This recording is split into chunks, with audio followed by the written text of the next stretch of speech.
I lived alone for 3 years after my son disappeared. Then, on my 63rd birthday, he suddenly reappeared, sending me a $4,000 bottle of vodka.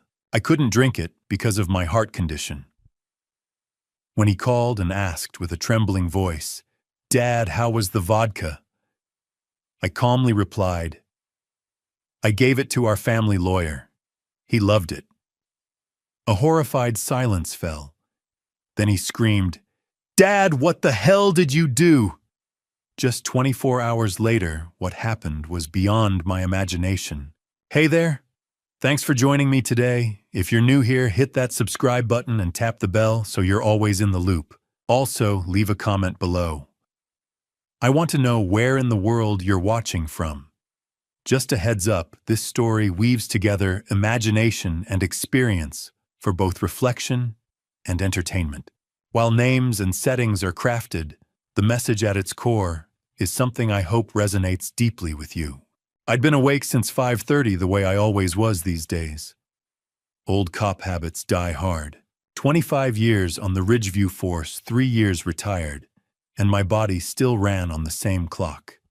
Up before dawn, coffee brewed by 6. Kate used to say I was allergic to sleep. She'd been right about most things. The doorbell rang at 7 sharp. I wasn't expecting anyone. My 63rd birthday wasn't the kind of occasion people remembered. Not anymore. Kate had always been the one who made a fuss, baking her lemon cake, inviting neighbors I barely knew. But she'd been gone 5 years now, and birthdays had become just another Tuesday in October. I set my coffee down and walked to the front door. Through the window, I saw a FedEx truck pulling away into the gray Oregon drizzle. On my porch sat a cardboard box, medium-sized, neat shipping label, no return address. I picked it up. Heavier than expected. The label read, Archer Dalton, 47 Maple Ridge Road, Ridgeview, OR 97401. Sender line blank. Just a tracking number and a date stamp from 2 days ago, Portland. Portland. A knot tightened in my gut. I hadn't heard from anyone in Portland in 3 years. I carried the box inside, set it on the kitchen table, and stared at it. The rational part of my brain, the detective part, said to open it. The other part, the part that had learned silence from certain people, was a gift, told me to throw it in the trash. I grabbed a knife and slit the packing tape. Inside, nestled in foam peanuts, was a bottle. Not just any bottle. A work of art. Crystal-cut glass, shaped like a rectangular tower, the liquid inside a deep amber that caught the morning light. The label was black velvet, embossed with platinum lettering. Blackthorn Crystal Reserve, 1952. This wasn't a $50 liquor store pickup. This was the kind of bottle you kept locked behind glass. Tucked beneath was a small card, cream-colored, handwritten in ink I recognized before I even read the words. Happy birthday, Dad. I hope this makes up for lost time. Julian, my son's handwriting. Neat, precise. I hadn't seen it in 3 years, not since the last envelope he'd sent. A terse note explaining he was moving to Portland for work and wouldn't be able to visit. No phone calls, no holidays, no explanation. And now this. I picked up the bottle again, turning it slowly. The label said 1952. If that was accurate, this bottle was worth more than my truck. I pulled out my phone and searched the name. Blackthorn Crystal Reserve, 1952. Last known auction sale, $3,800. $3,800 for vodka. Julian was an IT specialist, decent money, but not throwaway, $4,000 on a birthday, gift money. Not the Julian I remembered. The kid who'd called me 2 years ago asking for a $500 loan to cover rent. The kid who'd never paid me back. I set the bottle down and stepped back. Something about this didn't sit right.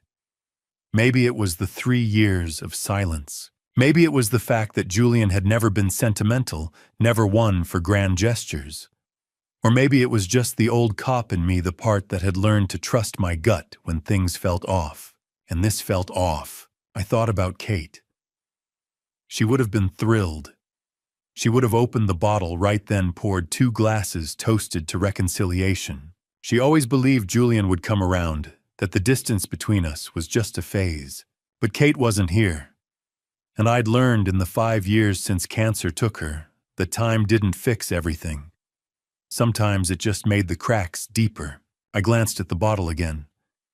Part of me wanted to crack it open, see if $3,800 tasted different than the $15 stuff I kept in the cabinet.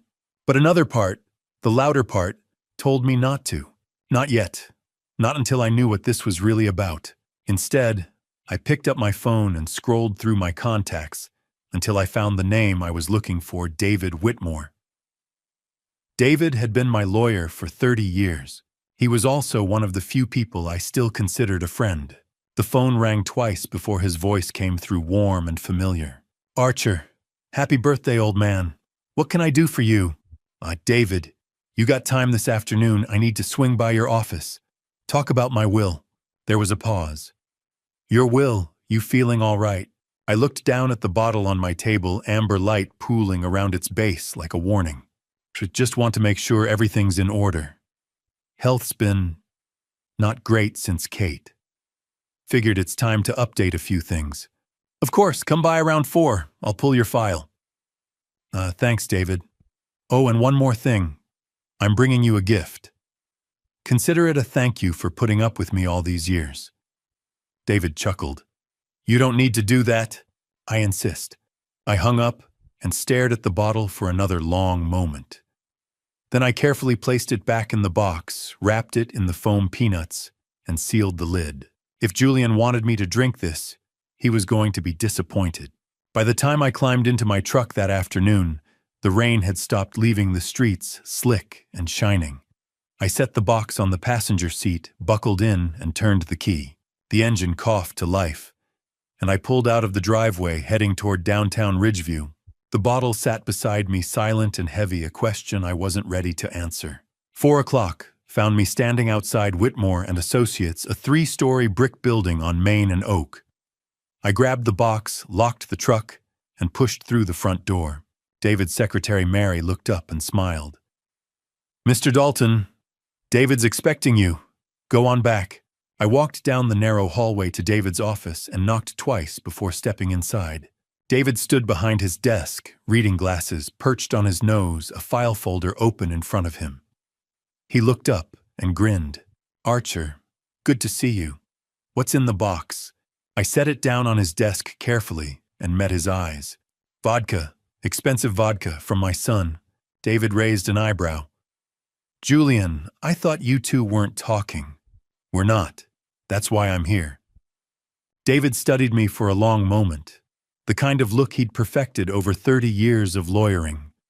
Patient, measured, waiting for the rest of the story. Then he turned his attention to the box, lifting the lid with careful precision. He pulled out the bottle and I watched his eyebrows climb. Blackthorn Crystal Reserve. He turned it slowly, light, catching on the cut glass edges. "Archer, this is, what, $3,000? $3,800 according to the internet." David let out a low whistle and set the bottle down gently. "And Julian sent you this out of the blue after 3 years. That's what the card said. Happy birthday, hope it makes up for lost time." David leaned back in his chair, fingers steepled under his chin. "What do you think it means?" I shrugged, but the knot in my gut hadn't loosened. "I don't know. That's why I didn't drink it. That's why I'm giving it to you. Archer, consider it a thank you. You've been handling my paperwork for 3 decades. You deserve something nice." David shook his head, smiling. "You're paranoid. I'm careful, there's a difference." He picked up the bottle again, examined the label. "Well, if you insist, Margaret will kill me if she finds out I turned down a $4,000 bottle of vodka." He paused. "You said you wanted to talk about your will." "Yeah, pull the file. I want to make sure everything's current." David nodded and crossed to the tall steel cabinet in the corner, the kind with a combination lock and deadbolt. He spun the dial, pulled the door open, and retrieved a slim manila folder labeled Dalton Archer, Estate. He set it on the desk, opened it, and pulled out a sheaf of papers. My will, the one I'd signed back in 2020, just after Kate's diagnosis. David skimmed the first page, nodding. Estate divided equally between Julian and Emma contingent on your passing. Standard stuff. Anything you want to change? Just want to review it. Make sure it's still accurate. Let me check the system. David turned to his laptop, fingers moving across the keyboard. He pulled up the law firm's case management software. Let's see. Dalton Archer, estate planning.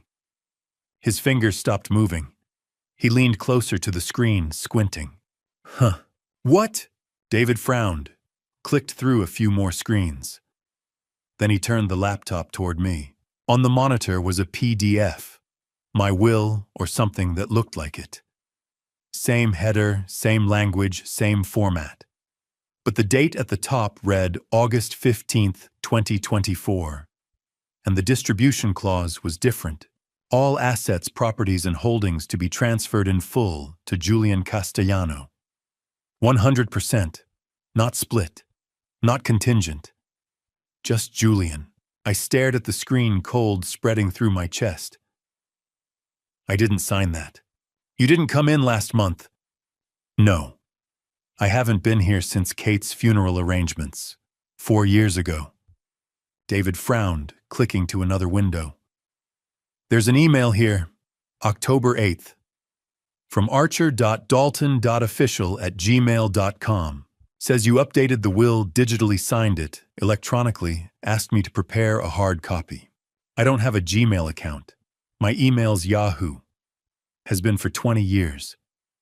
David's frown deepened. He opened another drawer, pulled out a file folder labeled Pending Review. Inside was a printed copy of the same will, the August one, crisp and new. 3 versions, 3 places, all saying the same thing. All wrong? David set the paper down and met my eyes. Archer, someone's forging your documents. The words hung in the air like smoke. Julian, I said. David didn't argue. He just looked at the bottle of vodka sitting between us, and something shifted in his expression. No, we need to call IT, he said. Have them trace the system access check when that file was uploaded. If someone hacked our server... Do it! David reached for his phone, then stopped. Actually, let me have Mary handle it. She's better with the tech stuff. He stood, started toward the door, then paused. You know what, to hell with it. I've had a long day. Let me pour us a drink first, and then we'll get IT on the line. David, Archer, I've been working since 7 this morning. I just found out my system's been compromised. I'm having a drink. He walked to the small bar cart in the corner, grabbed 2 crystal tumblers, and brought them back to the desk. He broke the seal on the blackthorn bottle with a soft crack. The vodka poured smooth and clear. David filled both glasses, slid one toward me. To 30 years of friendship, he said. I didn't pick up the glass. I'm on heart medication. Can't mix it with alcohol. David raised an eyebrow. Since when? Since Kate. Blood pressure's been a mess. Doctor's orders. He shrugged, lifted his glass. More for me, then. He took a sip. Small, maybe an ounce. Then another. Smooth, he said, setting the glass down. Really smooth. No burn at all. I watched him, that knot in my gut twisting tighter. Something about this whole situation felt wrong. The forged will, the email, the $3,800 bottle showing up the same week someone decided to rewrite my estate plan. David picked up his phone. All right. Let me call Mary, have her get IT on this. He dialed, waited. Mary's voice came through tinny and distant. David explained the situation. Compromised system, forged documents, need a trace. Mary said she'd handle it first thing tomorrow morning. David thanked her and hung up. She'll have someone look at it in the morning. IT guy's already gone home. I nodded, but I didn't like the delay. We talked for another 10 minutes. David asked about my health, about managing the house alone. I gave him the same answers I always did. Fine managing. He told me about a case he'd just closed. I listened half-focused, my mind still circling back to that forged will. By the time I stood to leave, the sky outside had faded to dusk. "Thanks for this, David," I said, nodding toward the bottle. "You sure you don't want to take it back?" "I'm sure, enjoy it." David walked me to the door, shook my hand. "I'll let you know what IT finds." I nodded. I drove home, microwaved leftover chili, ate it standing at the counter. I thought about calling my old partner, Frank Miller, but I didn't have anything solid yet, just a bad feeling and a forged document. So I went to bed early, lay there staring at the ceiling.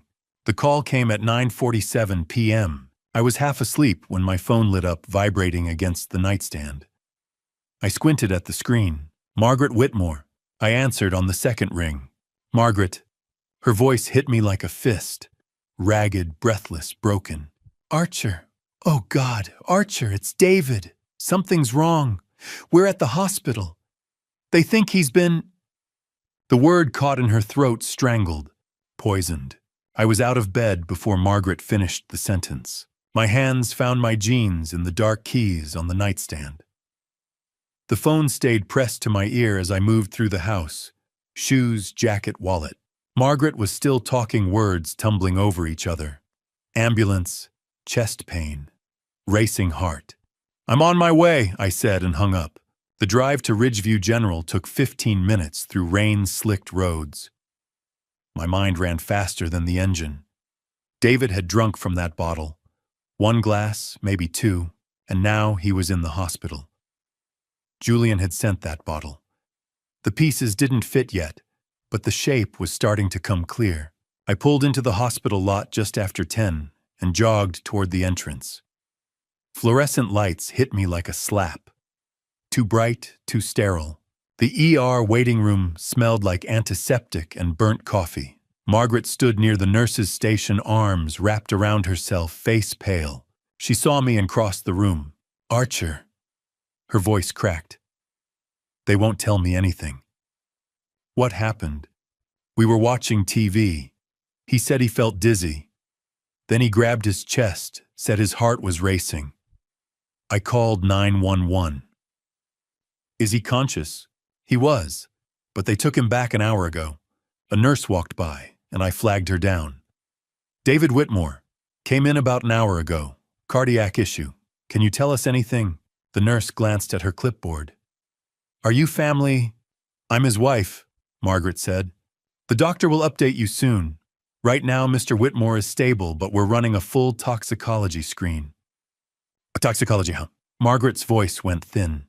"On standard procedure, rapid heart rate, arrhythmia, no prior cardiac history. We have to rule out contamination. Contamination. Not poisoned. Not yet. But close enough." The nurse disappeared through the double doors. Margaret sank into a plastic chair. I stayed standing, watching the ER entrance. That's when I saw the uniform. Officer Patel stepped through the automatic doors, rain beading on his jacket, notebook already in hand. I recognized him. Younger guy, sharp eyes, the kind who didn't miss details. He walked straight to me. "Mr. Dalton." "Officer, I need to ask you a few questions. You saw Mr. Whitmore earlier today, around 4, at his office." Patel flipped open his notebook. "Did you give Mr. Whitmore anything, food, drink?" I kept my voice steady. "I gave him a bottle of vodka. A gift." Patel's pen stopped. "A gift? Expensive bottle. $3,800. Figured he'd earned it after 30 years. Did you drink any?" "No. I'm on heart medication. Can't mix it with alcohol." Patel wrote that down. "And Mr. Whitmore drank from this bottle. He had a glass, maybe 2. Do you still have it?" "No, I left it with him." Patel nodded, closed his notebook. "We'll collect it as evidence. And Mr. Dalton, don't leave town for the next few days." The words landed like a fist. "You think I did this? You gave Mr. Whitmore alcohol, and now he's in the ER with symptoms consistent with ingestion of a toxic substance. Right now, you're a person of interest." Person of interest. Cops speak for suspect they couldn't arrest yet. I wanted to tell him about Julian, about the forged will, about the bottle that had shown up out of nowhere. but I'd been a cop long enough to know how this looked. Man gives lawyer expensive gift. Lawyer ends up in the hospital. Man claims he didn't drink any himself. It looked bad. I'll be around, I said. Patel left. I sat beside Margaret and waited. The ER doctor came out just before midnight. Young Scrub's wrinkled exhaustion carved into his face. David was stable. Heart rate under control. Toxicology results would take another day or two. David was being moved to the ICU. Margaret asked if she could see him. The doctor nodded and she followed him through the double doors. I stayed another hour, but there was nothing more I could do. No more answers. So I left. The streets were empty and slick under the streetlights. I drove home on autopilot, parked, walked inside. The house was cold. I didn't turn on the heat. Just walked to the kitchen and sat at the table. The same table where I'd opened that box this morning. The same table where the bottle had sat amber and gleaming. I pulled a notebook from the drawer, the kind I used to carry on the job, small and spiral-bound, and opened it to the first blank page. October 12th, 2024. 1:30 a.m. David drank the vodka I gave him. Now he's in the hospital. The cops think I did it. They took the bottle as evidence. Told me not to leave town. But Julian sent that bottle. Julian, who hasn't spoken to me in 3 years. Julian, who forged my will and hacked David's system. Coincidence. I stared at the words for a long time. Then I closed the notebook, turned off the light, and went to bed. Sleep didn't come easy. Every time I closed my eyes, I saw that bottle, crystal-cut amber light, Julian's handwriting on the card. I saw David lifting the glass, taking that first sip, smiling. Smooth, he'd said. Really smooth. And now he was in the ICU. I rolled over, stared at the ceiling. The rain started again, tapping against the window like fingernails. Somewhere in Portland, Julian was asleep in his condo. Or maybe he wasn't sleeping. Maybe he was awake too, wondering if it had worked. If I'd drunk from that bottle. If I was the one in the hospital instead of David. The thought settled in my gut like a stone. The next day dragged. I stayed home, avoided the phone, tried to keep busy. Changed the oil in my truck. Fixed the loose hinge on the kitchen cabinet. Anything to keep my hands moving, my mind from circling back to that bottle, that hospital, that look in Officer Patel's eyes. Person of interest? I was in the garage wiping grease off my hands when my phone buzzed in my pocket. I pulled it out, squinted at the screen. Frank Miller. My old partner. 25 years on the force together, retired 3 years before I did. Last I'd heard, he'd taken a job as a detective with the county sheriff's office. We hadn't spoken in months, I answered. Archer.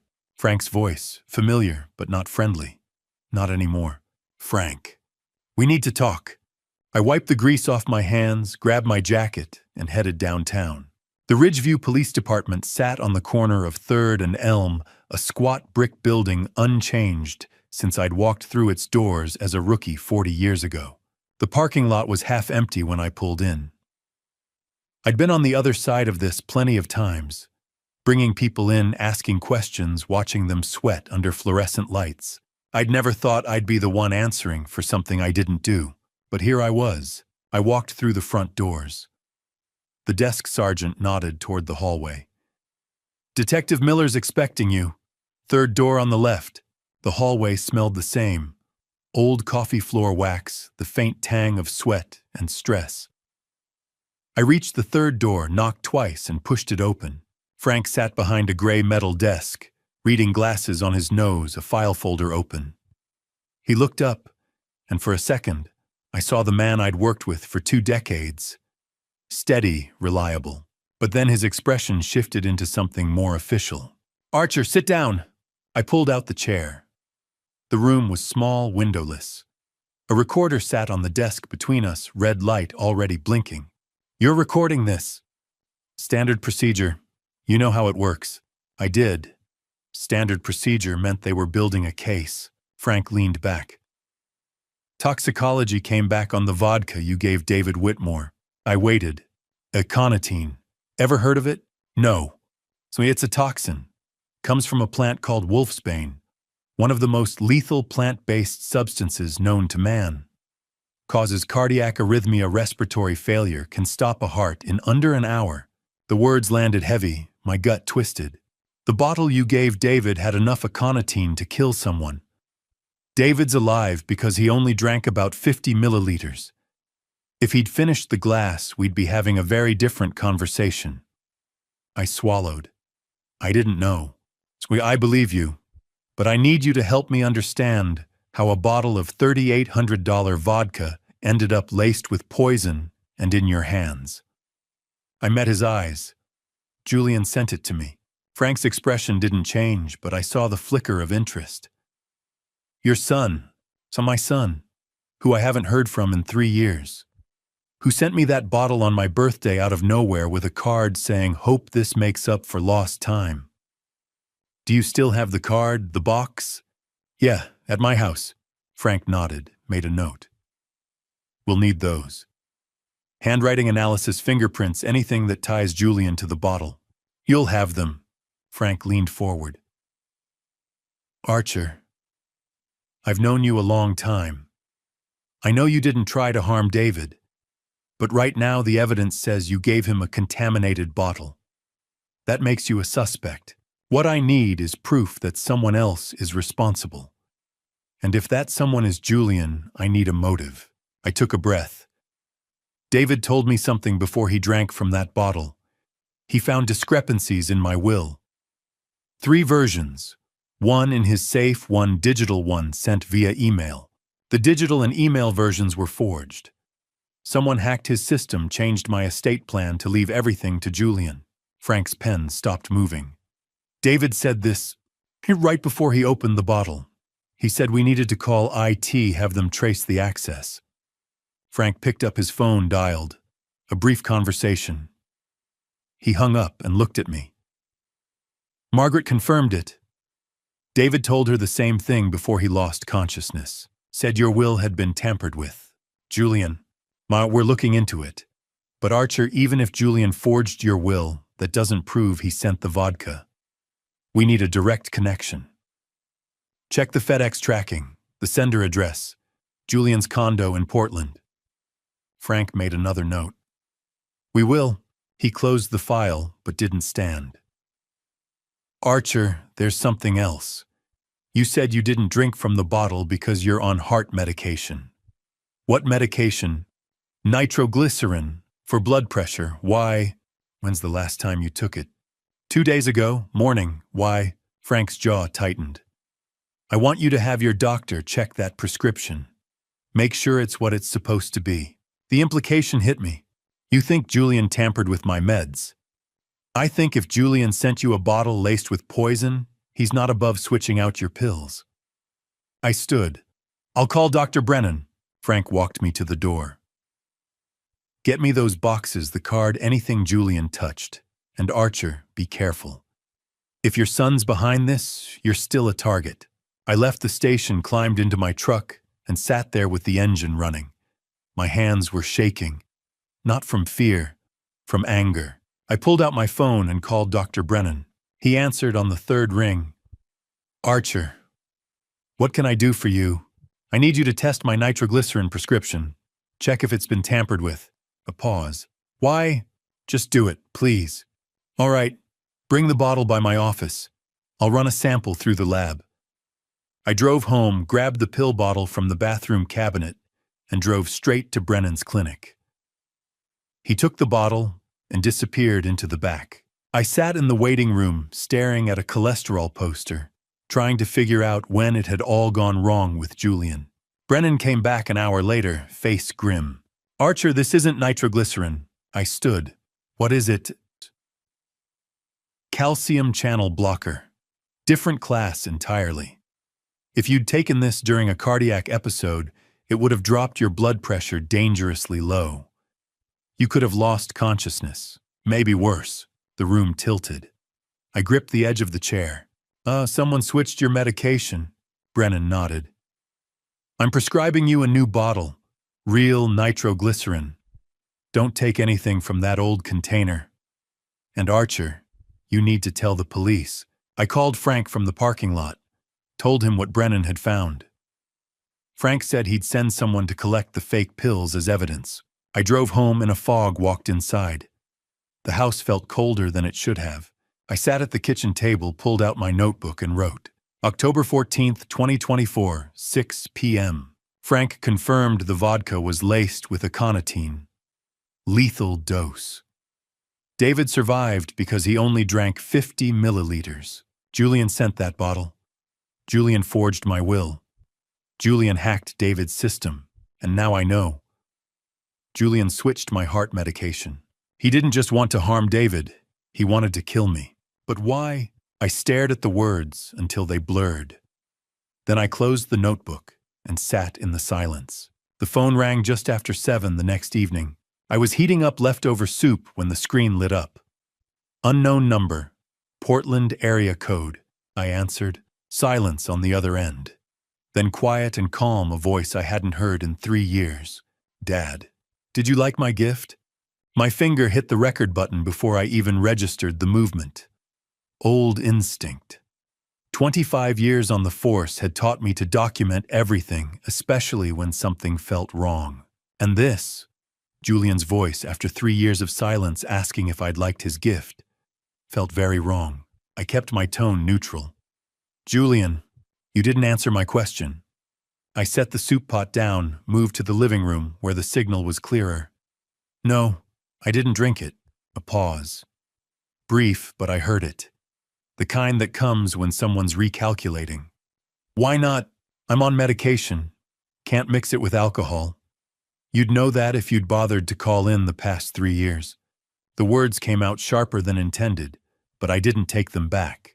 Another pause. Longer this time. When he spoke again, his voice had shifted. Less casual, more measured. So what did you do with it? I gave it to a friend. Silence. 3 full seconds of it. Then Julian's voice came back sharper now. Careful. Which friend? And there it was. Julian hadn't asked which friend before. He'd asked what I'd done with it. But now suddenly he needed to know who. That wasn't curiosity. That was panic. I didn't answer right away. Let the question hang there. Why do you ask? Oh, just curious, Dad. That bottle cost me a lot. I'd hate for it to go to waste. Too deliberate. Too interested. If Julian had really just sent an expensive gift, he wouldn't care where it ended up. But he did care. Which meant he knew. He appreciated it. I said, keeping my voice even. Good. That's good. I hope he enjoyed every drop. The words landed cold. Not warm, not friendly. Then the line went dead. I stood there, phone still pressed to my ear, staring at the darkened window. My mind was running at full speed, piecing together what I'd just heard. Julian hadn't asked who the friend was until I said I'd given the bottle away. That pause, those 3 seconds of silence, that had been surprise. Maybe shock, and then the follow-up question, carefully phrased, which friend? Julian knew someone had drunk from that bottle. Maybe he'd seen it in the news. Ridgeview was small enough that a prominent lawyer in the ER would have made the local paper. Or maybe Julian had other ways of knowing. Either way, Julian knew, and he knew it wasn't me. I pulled up Frank Miller's contact and hit dial. He answered on the second ring. Archer, what's wrong? Julian just called. A beat of silence. Your son? Yeah. Asked if I liked the gift. Asked if I'd drunk from the bottle. When I told him I gave it to a friend, he went quiet for 3 seconds. Then he asked which friend. What did you tell him? Nothing. But Frank, he knows. He knows someone drank from it, and he knows it wasn't me. Did you record the call? Every word. Send it to me right now. I hung up, pulled up the recording file, attached it to an email, and hit send. Then I set the phone down on the counter and stood there, hands flat against the cold tile, breathing slow and steady. Julian had called. After 3 years of silence, after sending poison, after forging my will and hacking David's law firm, Julian had called to check if his plan had worked. And when he found out it hadn't, When he realized I was still alive, he'd wanted to know who'd taken my place. This wasn't over. I moved through the house methodically, checking every window latch, every door lock. Everything was secure. But secure didn't mean safe. I needed to know if someone tried to get in. In the garage, I found an old spool of black thread tucked in Kate's sewing kit. Thin, strong. I cut a piece about 2 feet long, carried it to the front door, and stretched it across the threshold at ankle height. I tied one end to the doorknob, pulled it taut, and tied the other end to the coat rack just inside the entryway. Tight enough to hold tension, loose enough to snap if someone pushed the door open even an inch. Old detective trick. Simple, effective. Then I grabbed the security camera I'd bought 2 years ago and never installed. Motion activated, but I'd never even put batteries in it. But it looked real enough from a distance. Black casing, little red light lens pointed outward. I peeled off the backing and stuck it in the corner of the porch overhang angled toward the driveway. If someone came looking, they'd see it. And they'd think I was watching. By the time I finished, the sun had set completely. The street was dark except for the glow of the street light 2 houses down. I stood on my porch, scanning the shadows between the trees, looking for movement. Nothing. I went inside, locked the door, and made coffee I didn't really want. Sat at the kitchen table. The facts were clear enough. Julian had sent poison. Julian had called to see if it worked. Julian knew it hadn't. And sooner or later, Julian would try again. I finished the coffee, rinsed the cup, and went to bed. Sleep didn't come easy. Every creak of the house settling, every branch scraping against the siding, pulled me halfway back to waking. I kept my phone on the nightstand, volume up one ear, always listening for the sound of a door opening, the snap of thread breaking, footsteps crossing my living room floor. But nothing came. When dawn broke gray and cold through my window, I was already awake. I swung my legs out of bed, pulled on jeans and a sweatshirt, and padded barefoot down the hallway to the front door. The thread was gone, not just broken, gone. Snapped clean in the middle, both ends dangling loose. One still tied to the doorknob, the other hanging limp from the coat rack. Someone had opened my front door, stepped inside, and left. I turned, slowly looked out through the window at the porch. The camera was still there, mounted in the corner, but it had been moved. Just a few degrees to the left, angled away from the driveway, now pointing at nothing. Whoever had come in last night had known exactly what to look for. I stood there in the doorway, cold October air rolling in around my bare feet, and stared at that broken thread swaying gently in the breeze. Julian hadn't just called to check on me. He'd sent someone to finish what the vodka hadn't. I didn't touch the thread. First rule of preserving a scene: don't contaminate it. I backed away from the doorway, grabbed my phone, and dialed Frank Miller. He answered on the third ring, voice thick with sleep. Archer, it's 6 in the morning. Someone broke into my house last night. A pause. I heard him sit up. You sure? I set a tripwire. Black thread across the doorframe. It's snapped clean. And the camera I mounted on the porch. It's been moved. Angled away from the driveway now. You heard? No. Whoever it was came in and left. Didn't take anything. Just wanted me to know they could. I'll be there in 2 hours. Don't touch anything. I know the drill. I hung up and stood in the hallway, scanning the living room. Everything looked the same. Couch cushions undisturbed. TV remote on the coffee table. Kate's quilt folded over the armchair. Nothing missing, nothing out of place. But someone had been here, walking through my house while I slept. I moved through each room, slowly checking. Kitchen, clean. Bathroom, towel hanging where I'd left it. Bedroom, bed unmade, closet door half open. Garage. Truck keys on the hook toolbox undisturbed. Whoever had come in hadn't been looking to steal. They'd been checking to see if I was home, or sending a message, we can reach you whenever we want. I crouched by the front door, examined the lock. No scratches. No signs of forced entry. Which meant either they'd picked it, not hard with a lock this old, or they had a key. That thought settled cold in my gut. I made coffee, strong black. Sat at the kitchen table and waited, watching the clock crawl toward 8. Frank's unmarked sedan crunched into my driveway just after 8. I met him at the door, stepped aside so he could see the dangling thread. He knelt, pulled a small flashlight from his jacket, and swept the beam across the threshold. No footprints. Ground's too dry.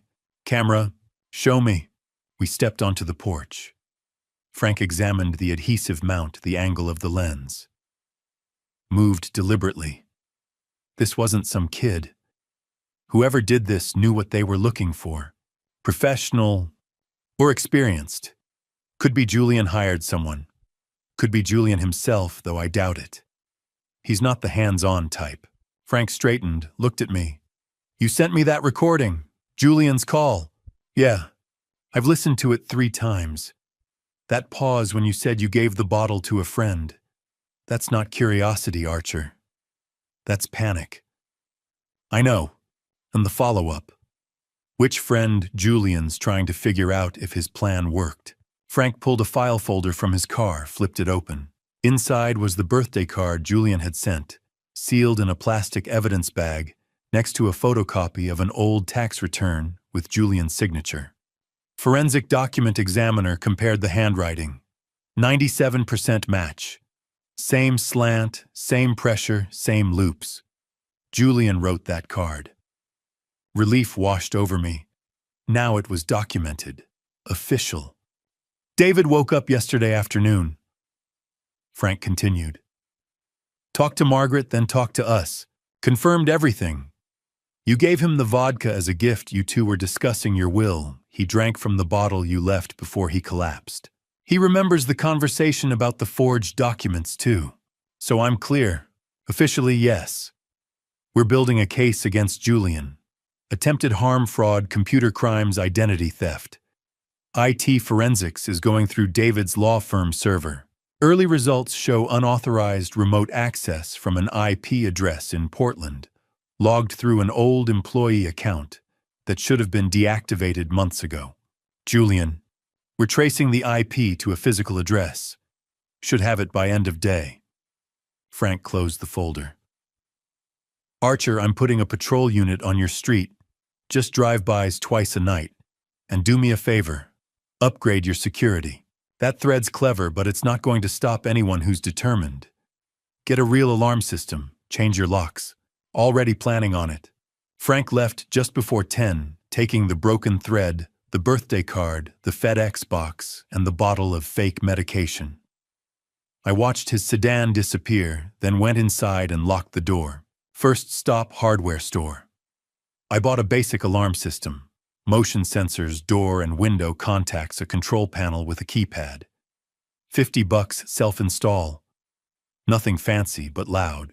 Also grabbed new deadbolts and reinforced strike plates. By the time I got home, it was almost noon. I spent the next 3 hours installing everything. Sensors on both doors. Motion detector in the hallway. Keypad mounted by the entryway. New deadbolt screws drilled deep into the frames. When I finished, I armed the system and opened the front door to test it. The alarm shrieked.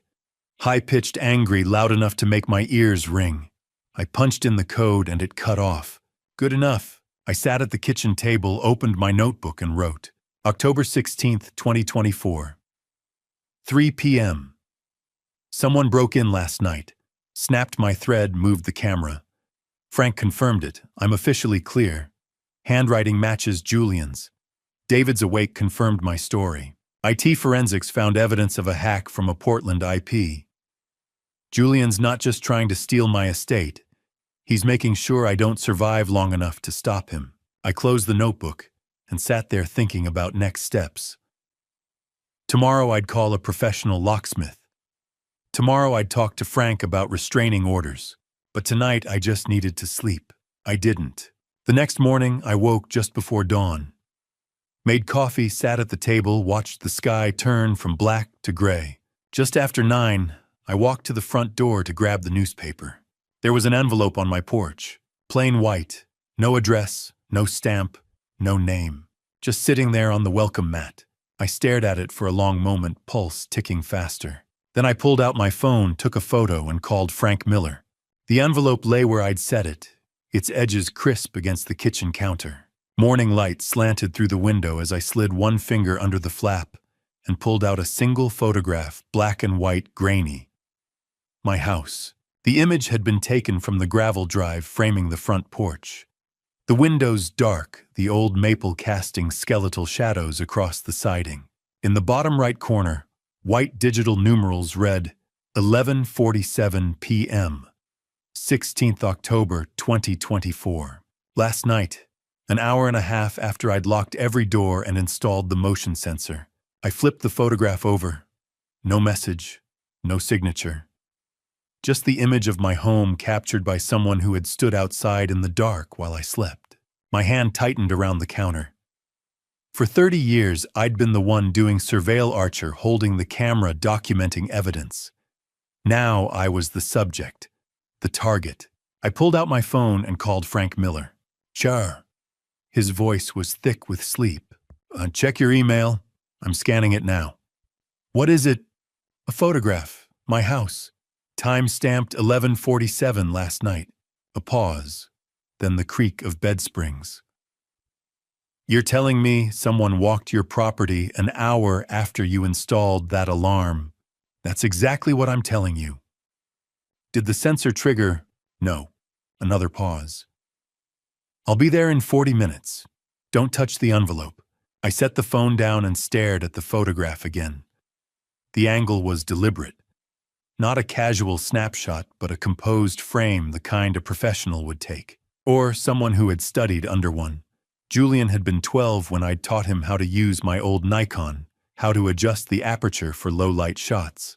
We'd spent a summer stalking deer in the hills east of Ridgeview, him crouched beside me as I whispered instructions. That boy was gone.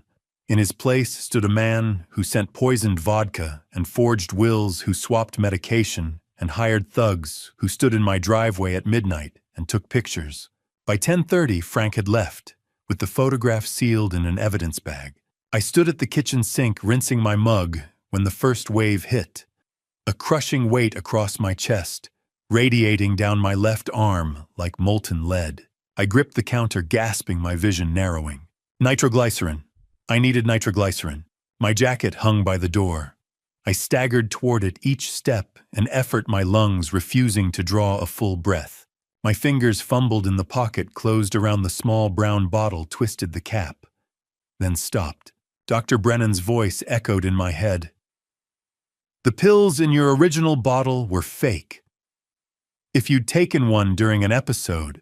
I set the bottle on the counter, pulled my phone from my other pocket with shaking hands, and dialed. "Dr. Brennan, it's Archer Dalton. I need help." "Archer, what's wrong?" "Chest pain. Bad. Can't take the pills." "They might be." Don't take anything. I'm on my way. Sit down and stay on the line." I lowered myself into the kitchen chair, phone pressed to my ear, and focused on breathing. In, out, in, out. The pain clawed at my ribs, each beat of my heart a hammer blow. "Still there, Archer?" "Yeah. Just good. I'm turning onto your street now." Dr. Brennan arrived at 11, black medical bag in hand, his graying hair disheveled. He knelt beside my chair, pressed 2 fingers to my wrist, counted silently. My pulse is elevated but steady. "Here."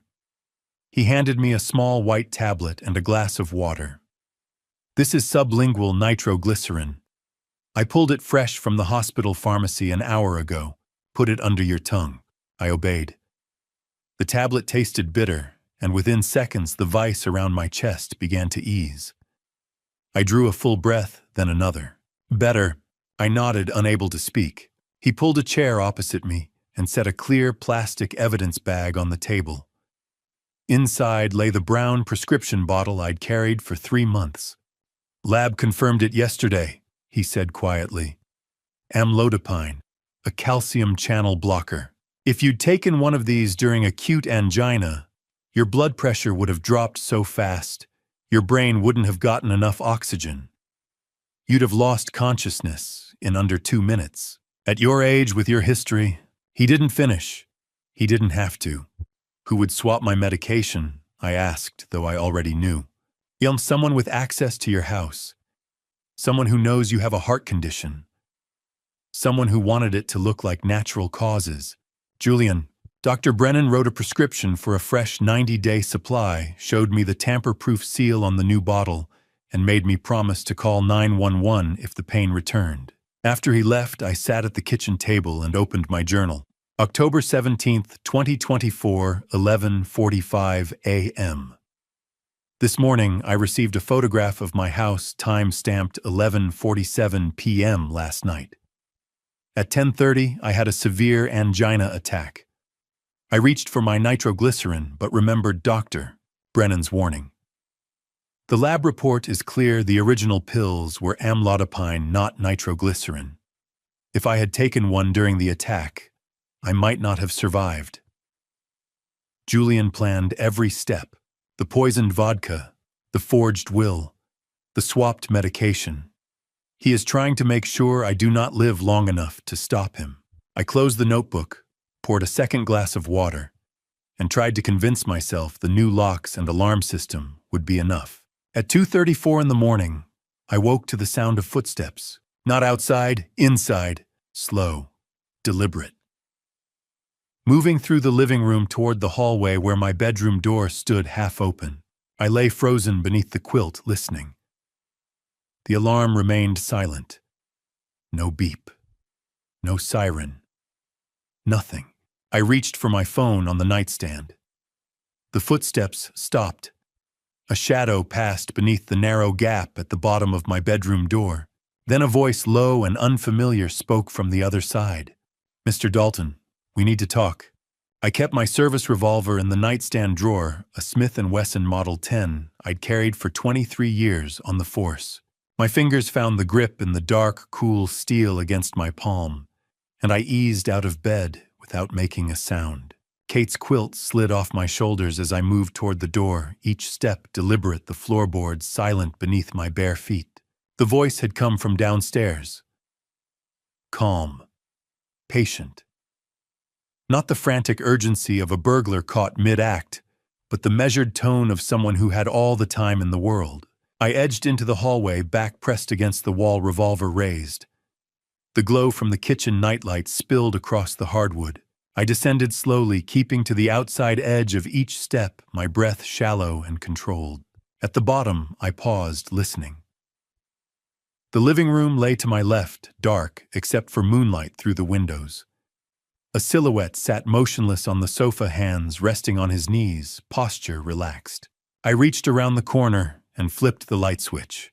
The man on my couch didn't flinch. He was in his mid-40s, compact and muscular, dressed in a black leather jacket and dark jeans.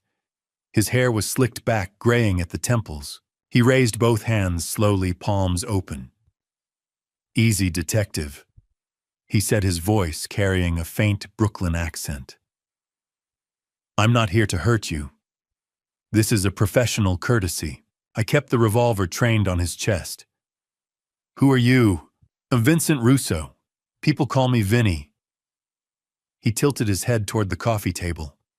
"Mind if I lower my hands? My shoulders aren't what they used to be." "I keep them where they are." He nodded, unbothered. "Fair enough. You want to know why I'm sitting in your living room at 2:30 in the morning. So here's the short version. Your son owes my employers $300,000. The number hit me like a punch. What? Gambling debts, poker mostly, some sports betting.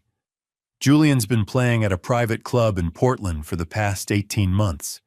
He's good, I'll give him that, but not good enough. By June, he was in the hole for $250. By August, $300 even. I lowered the revolver an inch, my mind racing.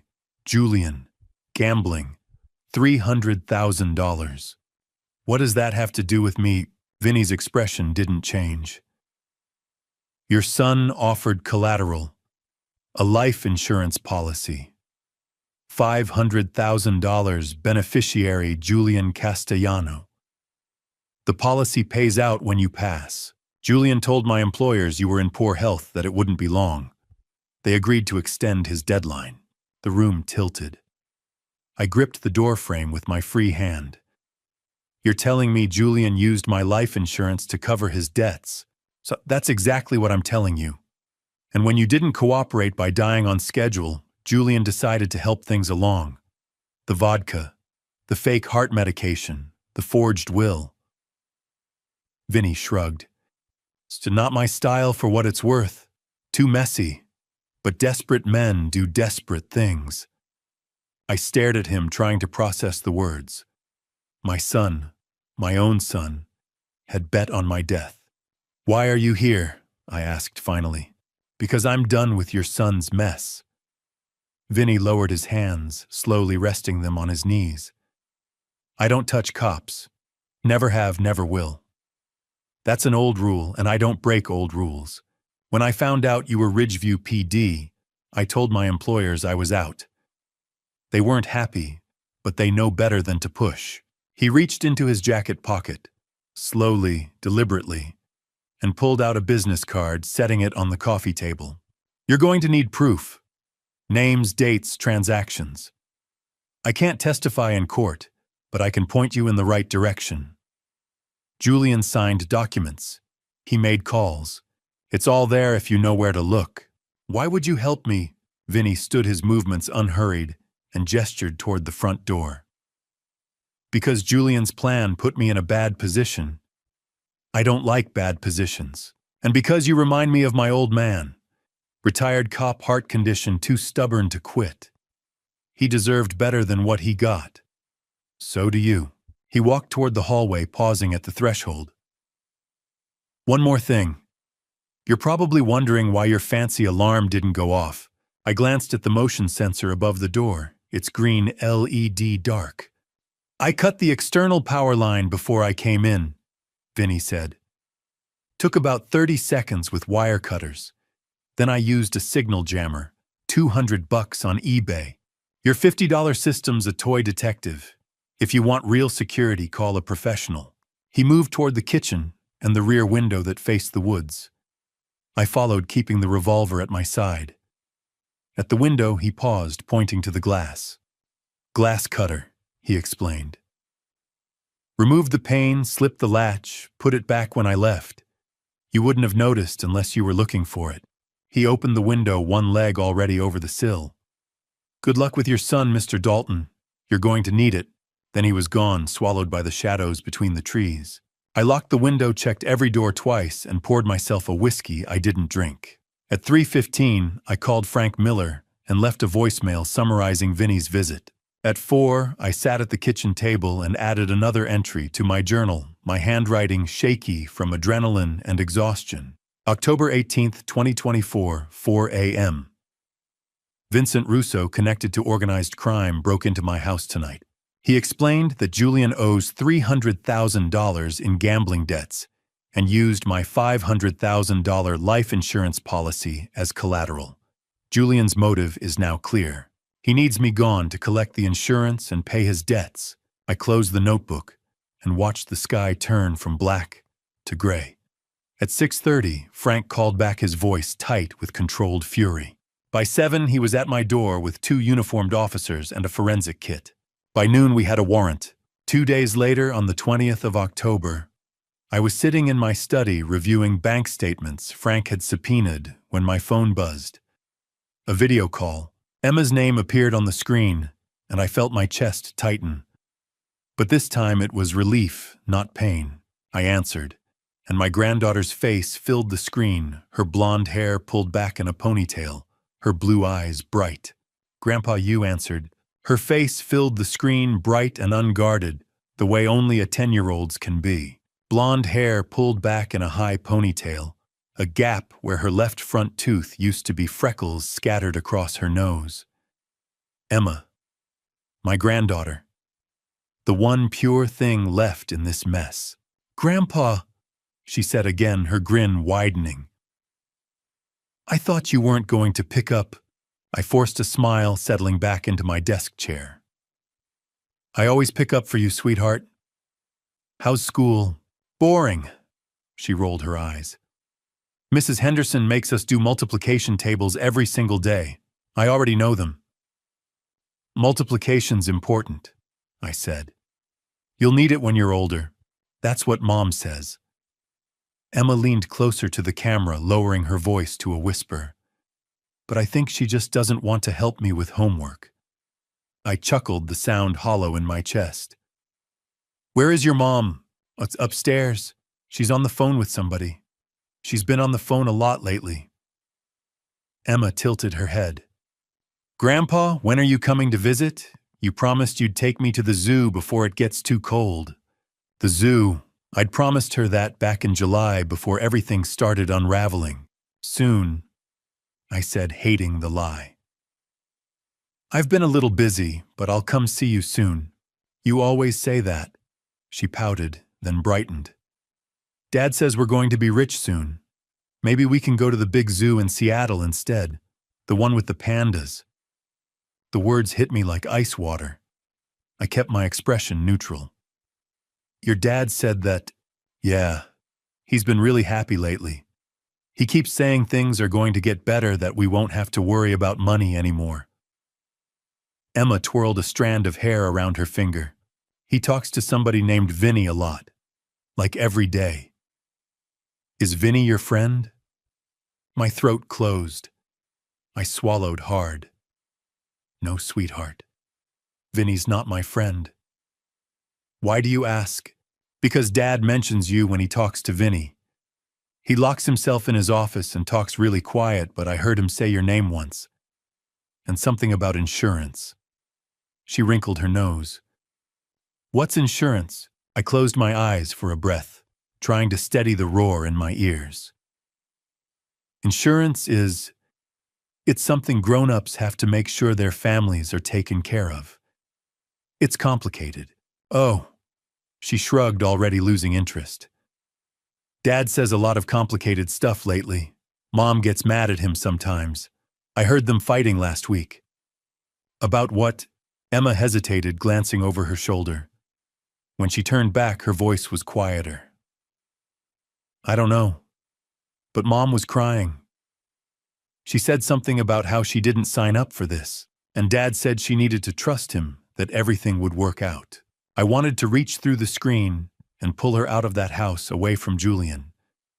But all I could do was sit 300 miles away and listen.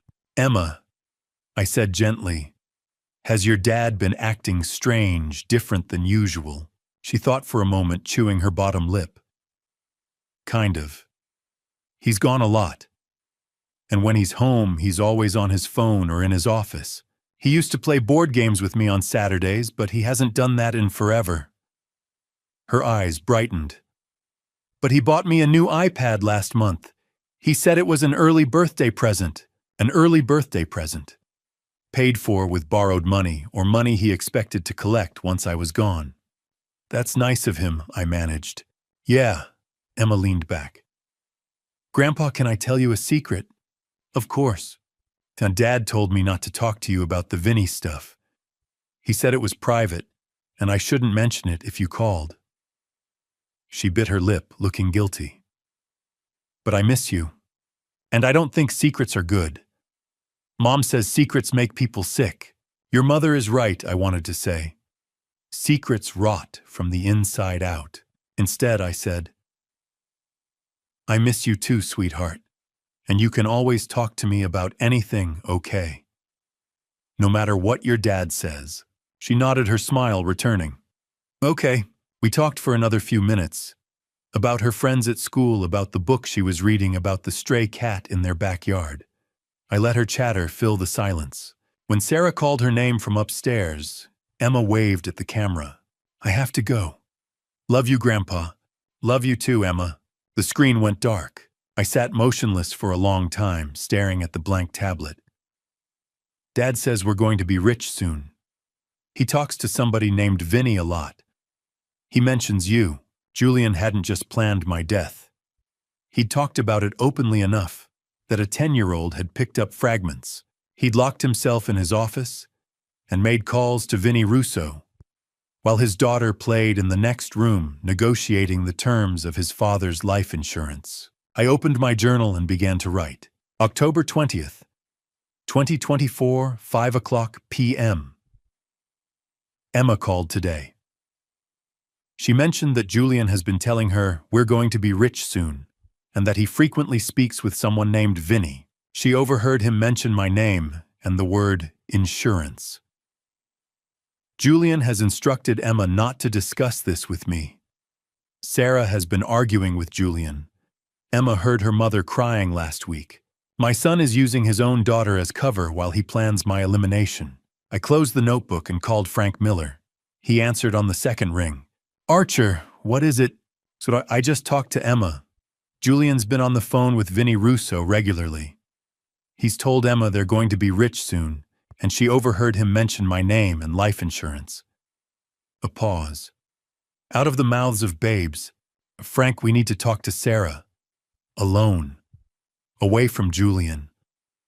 Agreed. Can you set it up? I'll try. The next afternoon, I sat in a corner booth at the Brew Haven, a coffee shop 20 miles outside Ridgeview. The place smelled like roasted beans and cinnamon, and rain drummed against the windows. At 3 o'clock, the door opened and Sara Castellano stepped inside, shaking water from her coat, her dark hair plastered to her forehead. She saw me and froze. Then slowly she crossed the room and slid into the seat opposite mine. She looked smaller than I remembered, hunched in the booth seat, with her hands wrapped around a coffee mug she hadn't touched. Dark circles shadowed her eyes, and her hair, usually swept up in a neat bun, hung loose around her shoulders, damp from the rain. Sarah had always carried herself with a kind of careful composure, the posture of a woman who'd learned early how to keep her guard up. Today, that composure was gone. "Thank you for coming," I said quietly. She nodded, her gaze fixed on the table between us. I almost didn't. I know. A waitress drifted past, refilling water glasses, and we both waited until she was out of earshot. The cafe hummed with low conversation and the hiss of the espresso machine, but our corner felt isolated, separate from the rest of the world. Sarah. I began keeping my voice gentle.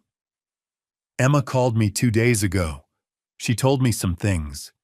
Things I don't think she understood. Sarah's jaw tightened. What did she say? How that Julian's been telling her you're all going to be rich soon. That he talks to someone named Vinny regularly. That she overheard him mention my name and life insurance. Her eyes closed. When she opened them again, they were wet. I told him to stop. I told him Emma was too young to keep secrets, that she'd say something eventually. He wouldn't listen. How long have you known? She drew a shaky breath. About the debt, 6 months. I found an email on his laptop in April. He'd left it open.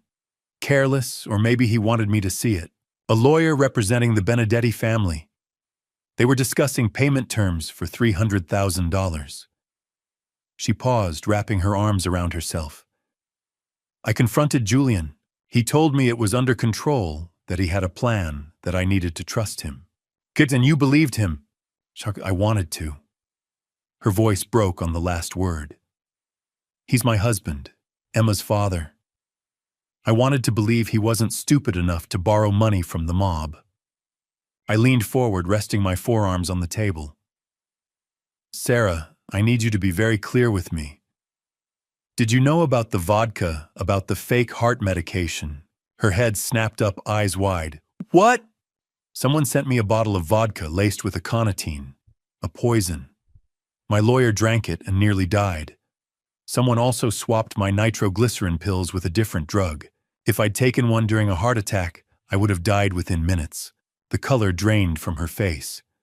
No, I didn't know. I swear to God, Archer, I didn't know.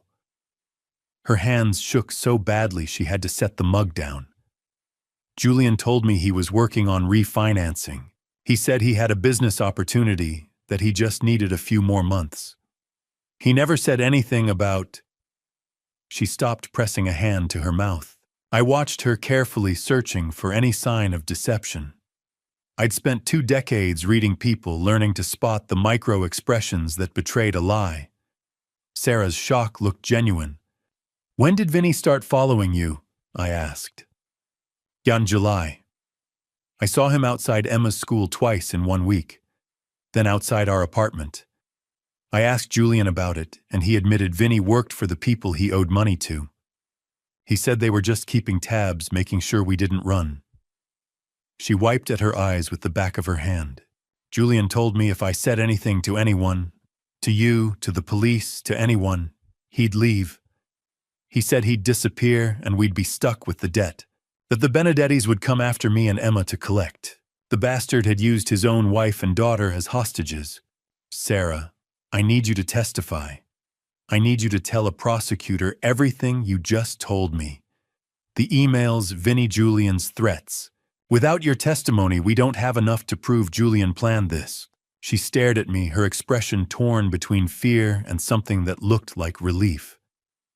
"If I testify what happens to me, I knew about the debt. I didn't report it. Doesn't that make me an accessory number?" I kept my voice firm, steady. "You were coerced. Julian threatened to abandon you and Emma. That's duress. A good prosecutor will understand that.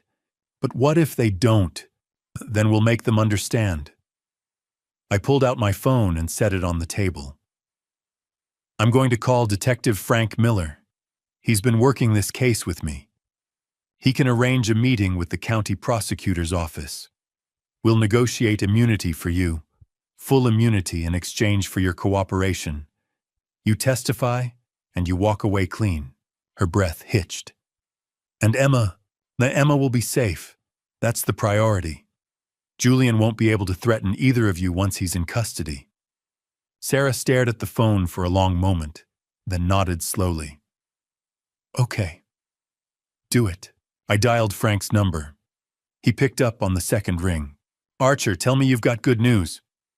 "Ma, I'm at Maple Street Cafe with Sarah Castellano. She's willing to testify. She knew about the debt and Vinny, but she didn't know about the vodka or the medication. Julian threatened to leave her and Emma if she talked. We need an immunity deal." A pause. "Put her on speaker." I tapped the button. "You're on, Frank." "Mrs. Castellano, this is Detective Frank Miller.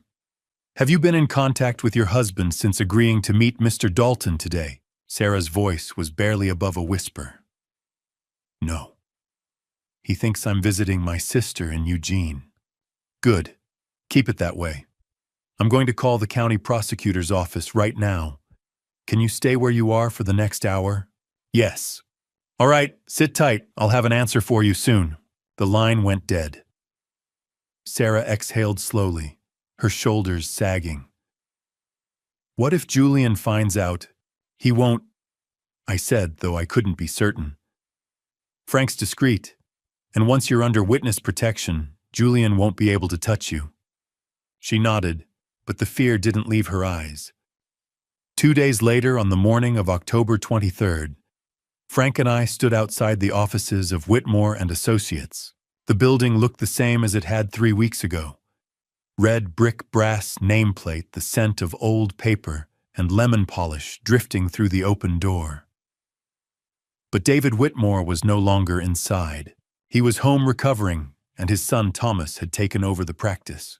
Thomas Whitmore Jr. met us in the reception area, a man in his early 40s with his father's sharp eyes and his mother's precise demeanor. He shook our hands and gestured toward the conference room. "Gentlemen, my father told me you'd be coming." The conference room smelled like leather and old paper, the kind of scent that clings to law offices.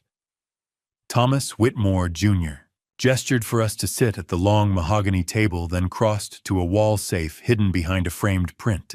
He spun the dial, pulled the door open, and withdrew a manila folder embossed with my name. My father kept the original here," Thomas said, setting the folder in front of me. "He never trusted digital storage for estate documents." I opened the folder. Inside lay a will dated March 15th, 2020, signed in my own handwriting and witnessed by David Whitmore and his secretary. The language was straightforward: "Upon my death, My estate would be divided equally between Julian Castellano and Emma Castellano, with a trust established for Emma until she turned 25. This is the real one, I said quietly. Thomas nodded. That's the version my father filed with the state. But 3 weeks ago, when you brought him that vodka, he pulled up the case file and found something else. He opened his laptop and clicked a file. A PDF appeared. Another will dated August 15th, 2024, bearing a digital signature that looked like mine. This version left 100% of my estate to Julian Castellano. No mention of Emma. Frank leaned forward, his jaw tight. How did this get into your system? But that's what we hired Catherine Walsh to find out. Catherine Walsh arrived 10 minutes later, a woman in her early 40s with sharp eyes and the demeanor of someone who spent her days dissecting code. She set a tablet on the table and pulled up a slideshow. Good gentlemen, she began, your son executed a 3-layer attack on Whitmore and Associates system. Let me walk you through them. She tapped the screen. The first slide showed a server log, rows of data stamped with dates and IP addresses. Layer 1, cyber intrusion. On August 15th at 2:34 a.m., someone accessed the firm's cloud server using credentials belonging to a former paralegal. The access originated from IP address 198.51.100.42, which traces to Unit 407 at the Laurelhurst Towers in Portland. My breath caught. Julian's apartment. The intruder navigated directly to your case file, deleted the original will dated March 2020, and uploaded a forged PDF dated August 2024. Total time in the system under 2 minutes. Frank made a note. Clean. Professional. Catherine nodded. Very, but they made one mistake. Server logs capture metadata. We traced the IP through 3 proxy layers back to the Laurelhurst address. Ridgeview PD confirmed the lease is under Julian Castellano's name. She swiped to the next slide, a grainy photograph of a hallway, time-stamped September 12th, 2024, 11:55 p.m. Layer 2, physical intrusion. This is footage from a backup security camera.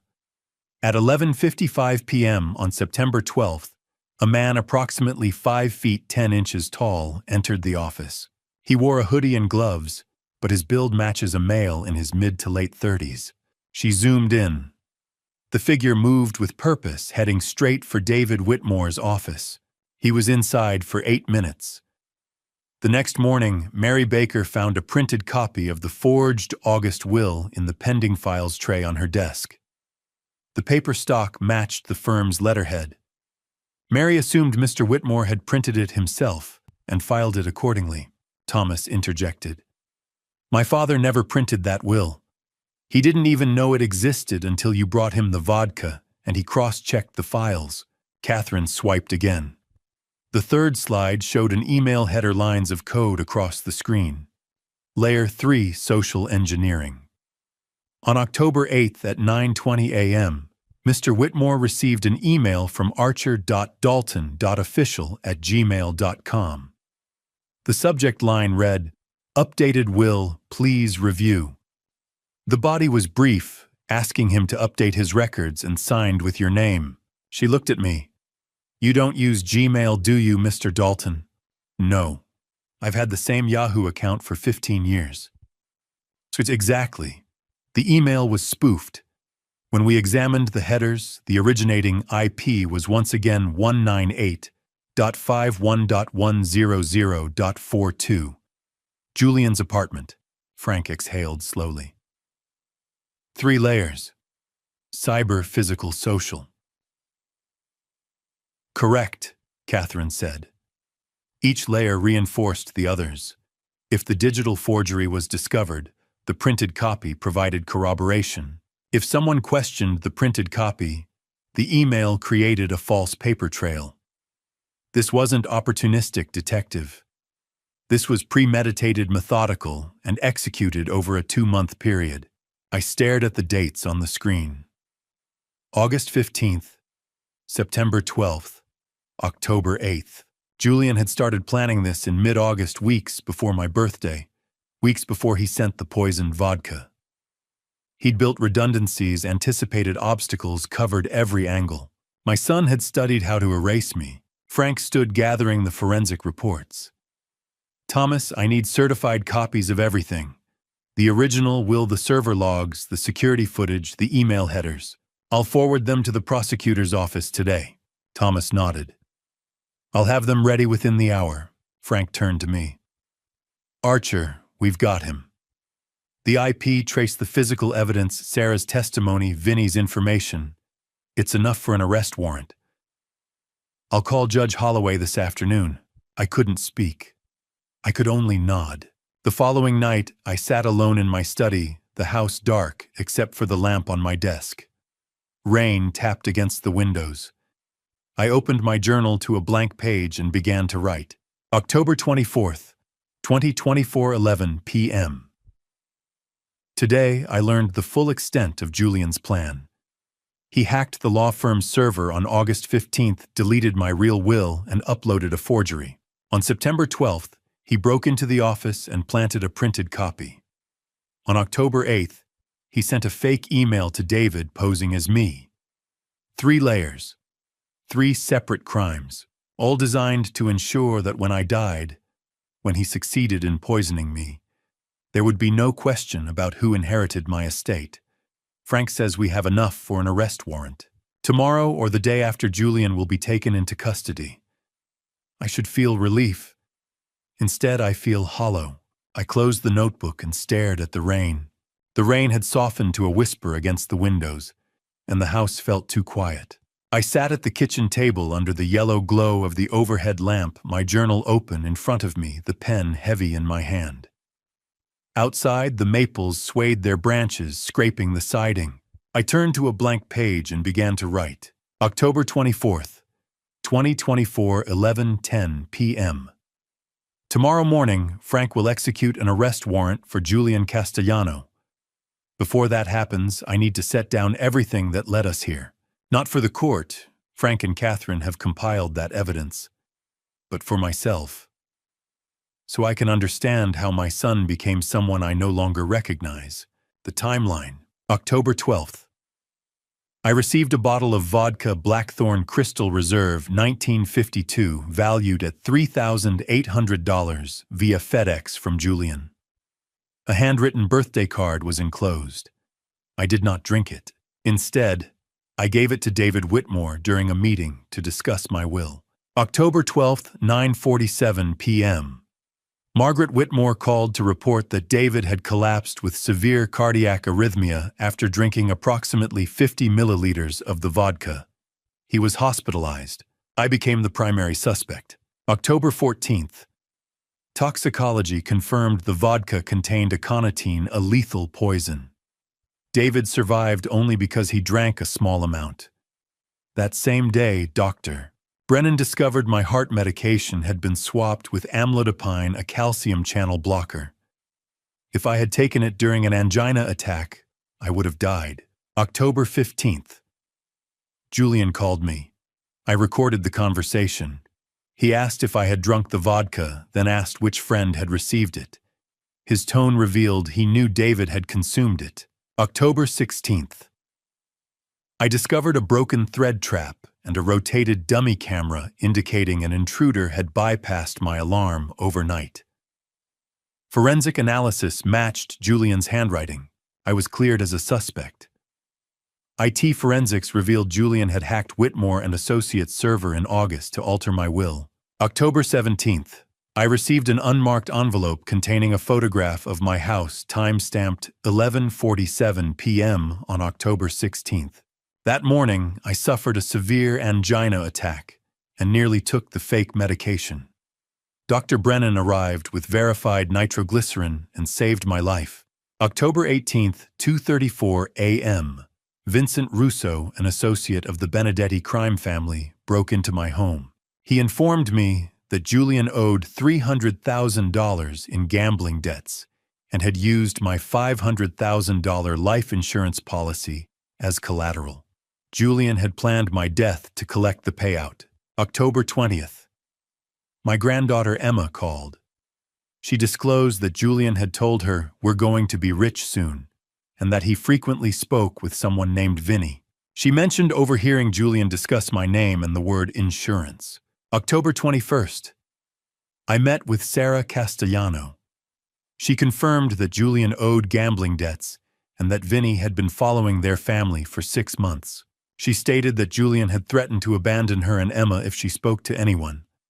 She agreed to testify in exchange for immunity. October 23rd, Thomas Whitmore Jr. and Catherine Walsh presented evidence of Julian's 3-layer attack. Cyber intrusion, August 15th. Julian accessed the firm's server from his Portland apartment, deleted my original will, and uploaded a forged version. Physical intrusion, September 12th, Julian entered the office, printed the forged will, and planted it. Email spoofing, October 8th, Julian sent a fake email impersonating me, instructing David to update my will. Frank confirmed we have sufficient evidence for an arrest warrant. I set the pen down and flexed my fingers. My handwriting had grown unsteady toward the end, the letters slanting and compressed. I read the entry twice, then closed the journal. The facts were there. The timeline was clear. But facts alone couldn't explain the hollow ache that had settled behind my ribs. I stood and crossed to the cabinet beside the refrigerator, where Kate used to keep photo albums. My fingers found the spine of the oldest album. I pulled it out and flipped through until I found the photograph I was looking for. Julian at 8 years old, standing beside a creek with a fishing rod in his hands. His hair stuck up in all directions, still damp from the water, and his grin was gap-toothed and wide. I stood beside him, one hand on his shoulder, both of us holding up a trout we'd caught together. Kate had taken the photo on a Saturday morning in June, back when weekends meant pancakes and fishing trips and bedtime stories. Back when my son had been a boy who laughed at my jokes and asked 100 questions. I carried the photograph to the table and sat down again, setting it beside the journal. For 10 minutes, I stared at that image at the child Julian had been, trying to reconcile him with the man who had sent poisoned vodka and hacked legal documents and wagered his father's life to pay off gambling debts. I couldn't. Finally, I picked up the photograph and held it close as if Kate might somehow see it too. "I'm sorry I couldn't save him," I whispered to her memory, to the woman who had loved Julian unconditionally. "But I have to stop him. If I don't, Emma won't be safe. No one will." The photograph offered no answer. I set it down gently face up and reached for my phone. Frank answered on the first ring. "Archer." "Not tomorrow morning," I said. "Let's finish this." A pause. "You sure?" "I'm sure." "All right. SWAT team assembles at 0500. We move at 0630. You want to be there?" I closed my eyes. "Yes. I'll pick you up at 0600. "Thank you, Frank. Get some sleep, Archer." I hung up and sat in the stillness, listening to the rain. At 6:47 the next morning, I sat in the passenger seat of Frank's unmarked sedan, parked 50 meters from the Laurelhurst Towers in Portland. Dawn had broken gray and cold, the city wrapped in fog. Ahead of us, 2 black SWAT vans idled at the curb, their engines rumbling low. Officers in tactical gear moved with silent efficiency, checking radios, adjusting vests, loading breaching tools. Frank glanced at me. "Last chance to wait at the station." I shook my head. "I need to see it." He nodded and keyed his radio. "All units, this is Miller. Proceed on my mark. 3, 2, 1. Execute." The van's doors flew open. "All right, we're at the breaking point." Before I reveal what happened when they came for Julian, the moment I heard his voice confessing everything, "I need to know you're still here. Drop the number 13 in the comments right now. Let me feel your presence." And a quick reminder, what follows blends experience with creative storytelling for emotional depth.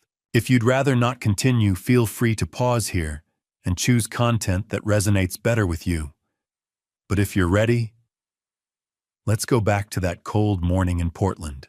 Through the windshield, I watched the SWAT officers move like shadows in the gray morning fog, their boots silent on wet pavement, rifles held low.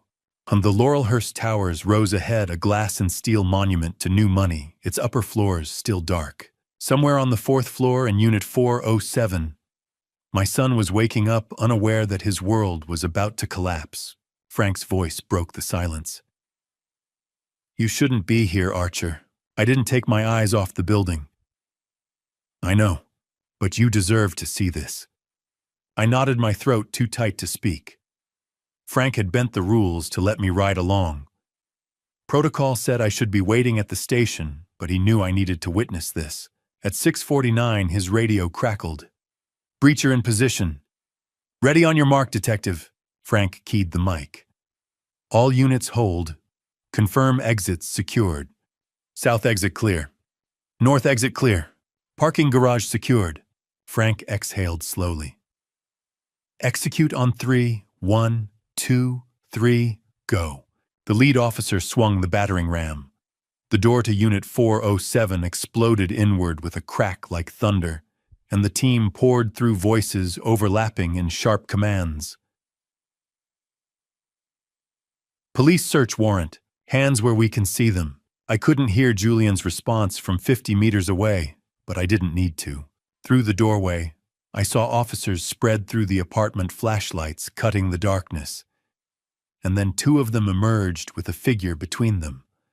Tall, lean, dressed in a white t-shirt and boxer's, hands cuffed behind his back. Julian.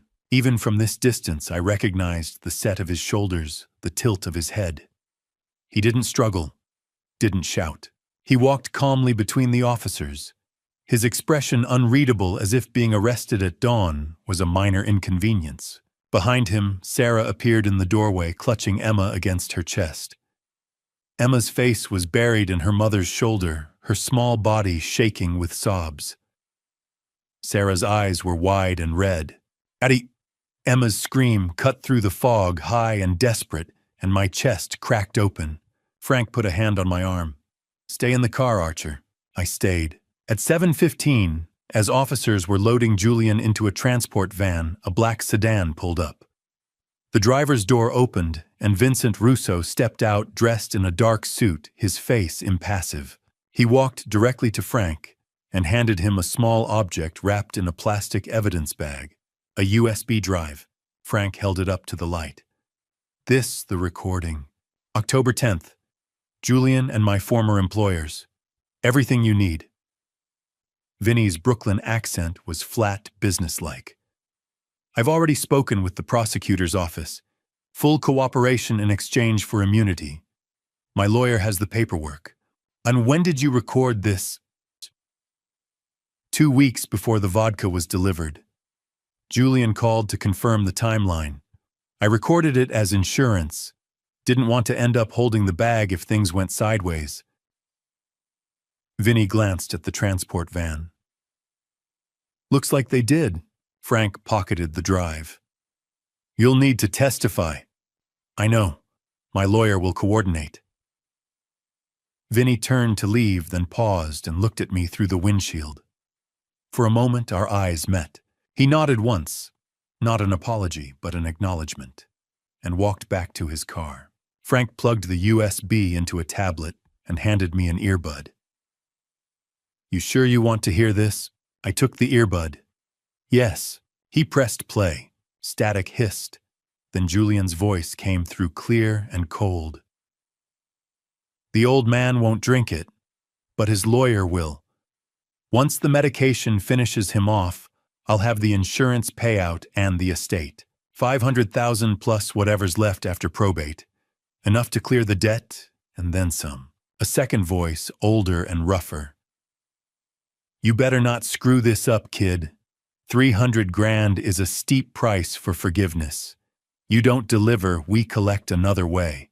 And your wife and kid make convenient collateral."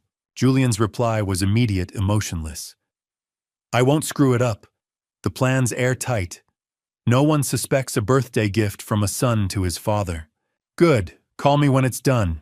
The line went dead. I pulled the earbud out my hands, trembling. Frank took the tablet without a word. Through the transport van's window, I could see Julian's profile, still calm, still unreadable. Then, as if sensing my gaze, he turned his head and looked directly at me. He smiled. Not a nervous smile, but a cold, deliberate smile that said, "I know exactly what I did and I'd do it again." His jaw tightened briefly, a flicker of something beneath the mask. And then it was gone. For 5 seconds, we stared at each other across 50 meters of wet pavement, father and son, and I saw nothing in his eyes I recognized. Then the van pulled away. Emma broke free from Sarah and ran toward the street, her small legs pumping, her voice breaking. "Daddy, Daddy, don't leave me." I was out of the car before I realized I'd moved, crossing the distance in long strides, catching her before she reached the curb. She collapsed against me, her sobs wrenching and raw, and I held her the way I used to hold Julian when he was small. "And it's okay, sweetheart," I whispered, though it wasn't, though nothing about this was okay.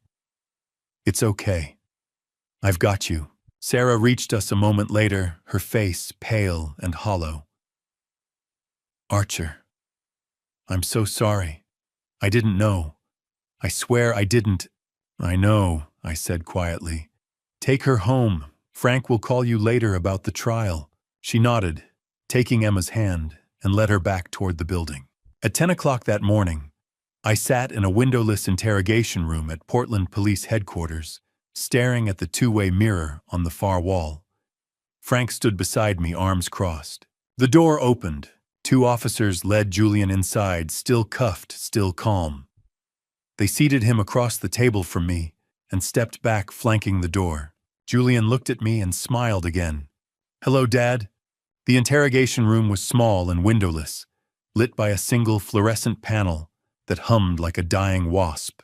A metal table bolted to the floor separated us, its surface scarred with initials and crude drawings left by 1,000 suspects before my son. Julian sat across from me, his hands cuffed in front of him, resting on the table.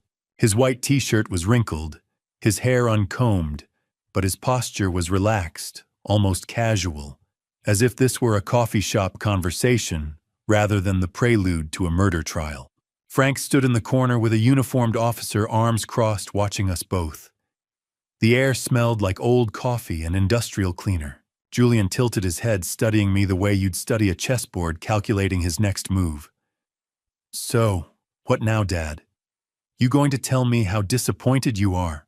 I didn't answer immediately. I couldn't. My throat felt like it was packed with gravel, and my hands were shaking so badly I had to grip the edge of the table to keep them still. Frank stepped forward. "Archer, you don't have to do this. We have everything we need for the case. You can wait outside." I shook my head.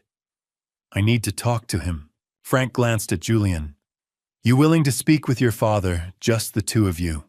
Julian's eyes flicked between us, a faint smile tugging at the corner of his mouth.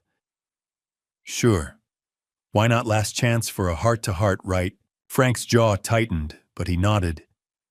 He gestured to the officer, and the two of them stepped out of the room, the door clicking shut behind them. I knew Frank would be standing behind the one-way mirror on the far wall, watching, listening, recording every word. But for the next 10 minutes, it would just be me and Julian, alone. "Why?" I said finally, my voice barely above a whisper. "Why, Julian? I gave you everything." He laughed, short, bitter, empty. "Everything you gave me: lectures, Dad. Rules. Curfews. Do the right thing, Julian. Be honest, Julian. Work hard, Julian. I know. You gave me a childhood full of disappointments disguised as lessons. I gave you a home, an education. I was there for every birthday, every baseball game, every baseball game where you showed up late because you were chasing some case that mattered more than I did." His tone was flat, rehearsed, as if he'd been practicing this speech for years. "Mom died because you were too busy playing the hero detective to notice she was sick." The words hit me like a fist. "Your mother had cancer, Julian. Stage 4 pancreatic cancer. By the time we found it, there was nothing anyone could do.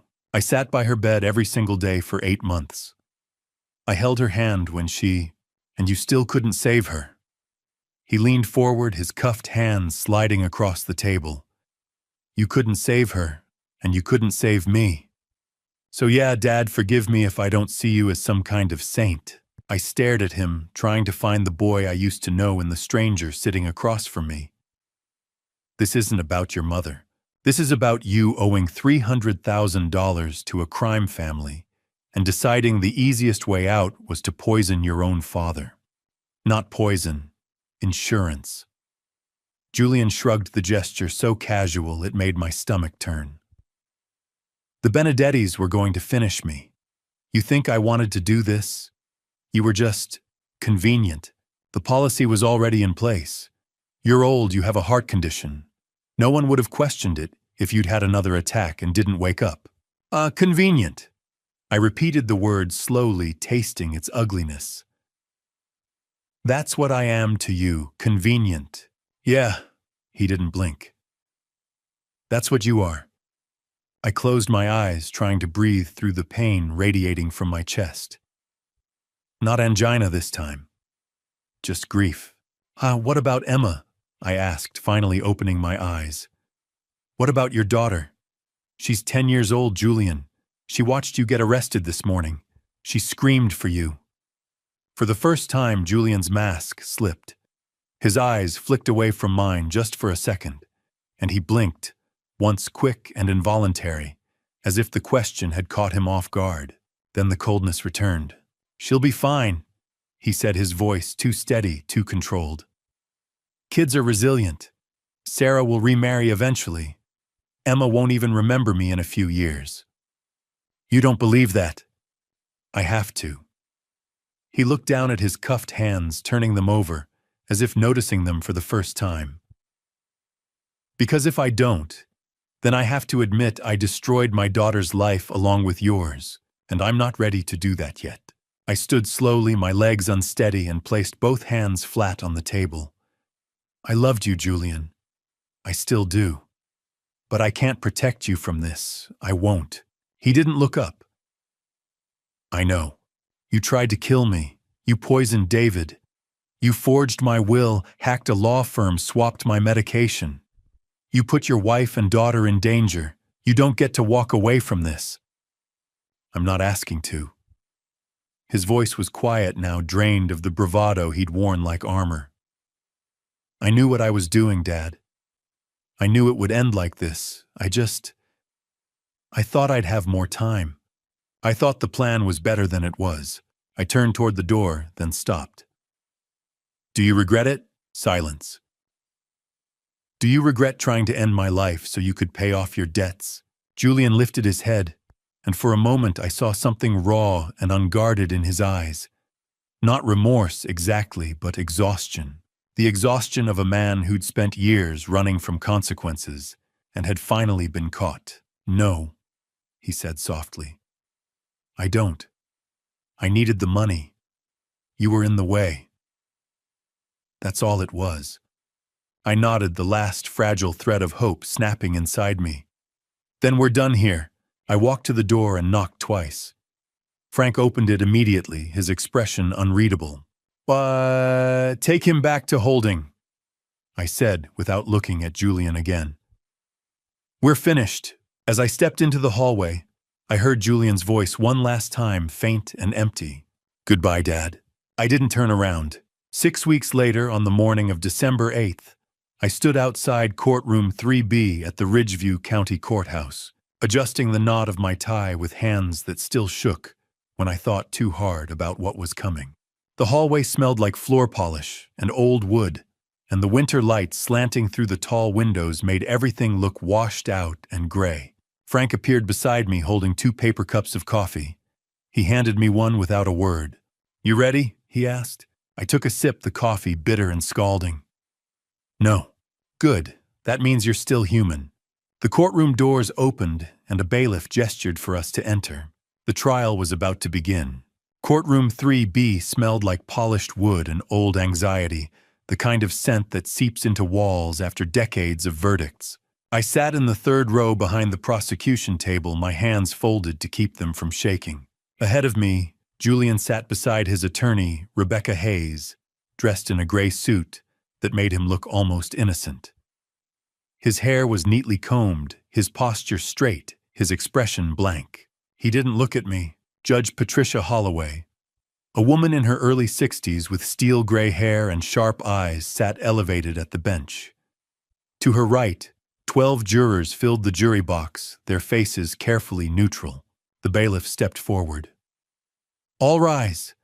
The State of Oregon versus Julian Castellano." We rose. The judge gestured for us to sit. "Mr. Castellano," she said, "you are charged with attempted murder in the first-degree fraud, identity theft, and conspiracy." "How do you plead?" Julian stood shoulders square. "Not guilty, Your Honor." His voice was steady, confident. I felt something twist in my chest. Very well." Judge Holloway nodded to the prosecution table. "Mr. Morrison, your opening statement." James Morrison rose, a man in his early 40s with controlled energy. He buttoned his suit jacket and faced the jury. "Ladies and gentlemen, over the next few days, you will hear a story about greed, betrayal, and cold calculation. Julian Castellano planned to end his father's life for money, not in passion, not in self-defense, but methodically over 2 months using poison-forged documents and stolen identity." He paced slowly. "The evidence will show that Mr. Castellano sent his father a bottle of vodka laced with aconitine, a lethal toxin.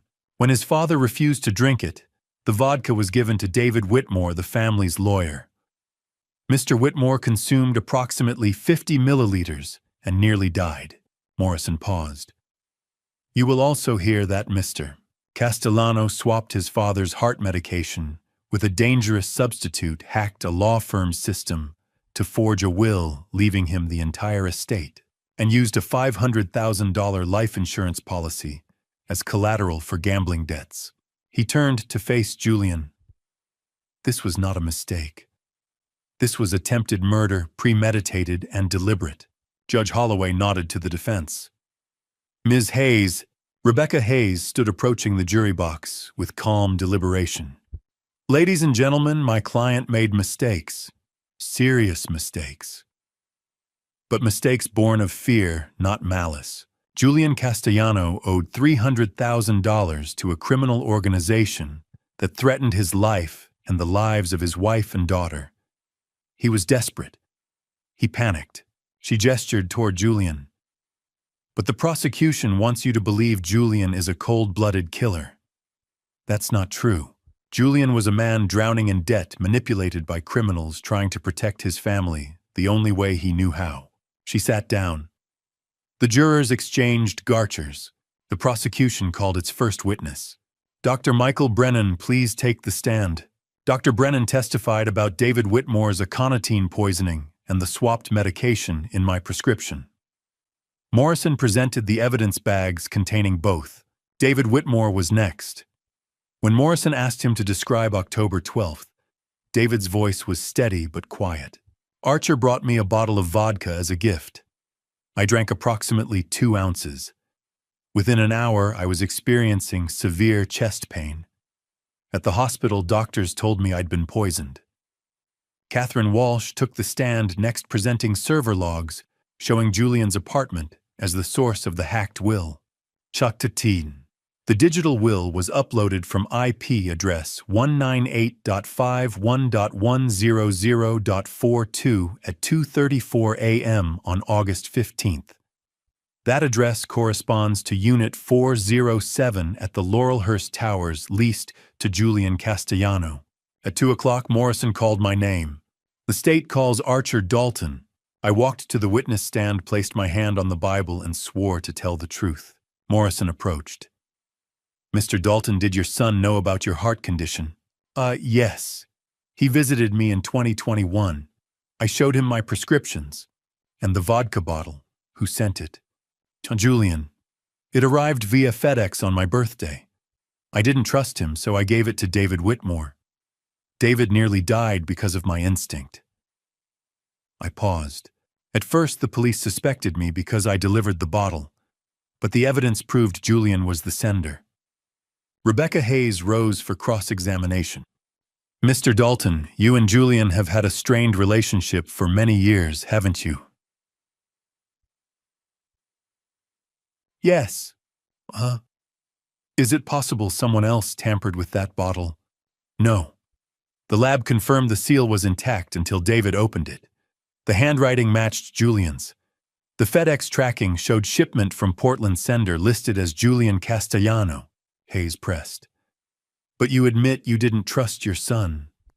Couldn't that bias affect your testimony? My testimony is based on evidence, not bias. She nodded. No further questions. At 5 o'clock, Judge Holloway rapped her gavel. Court is adjourned until 9 a.m. tomorrow. I stepped into the hallway, exhausted. Sarah Castellano stood near the elevator, her arms wrapped around herself. When she saw me, she nodded once. Tomorrow she would testify. The courtroom felt colder on the second day, as if the weight of what was coming had leached the warmth from the walls.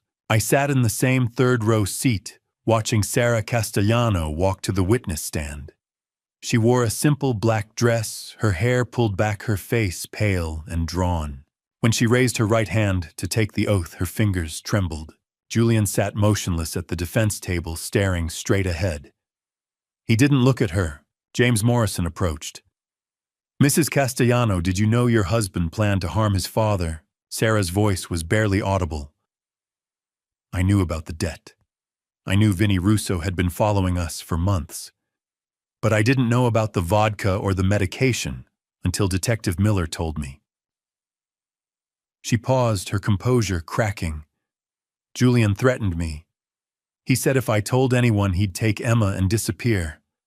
I was terrified. Oh, did you have any evidence of your husband's intentions? Yes. Sarah pulled out a printed email.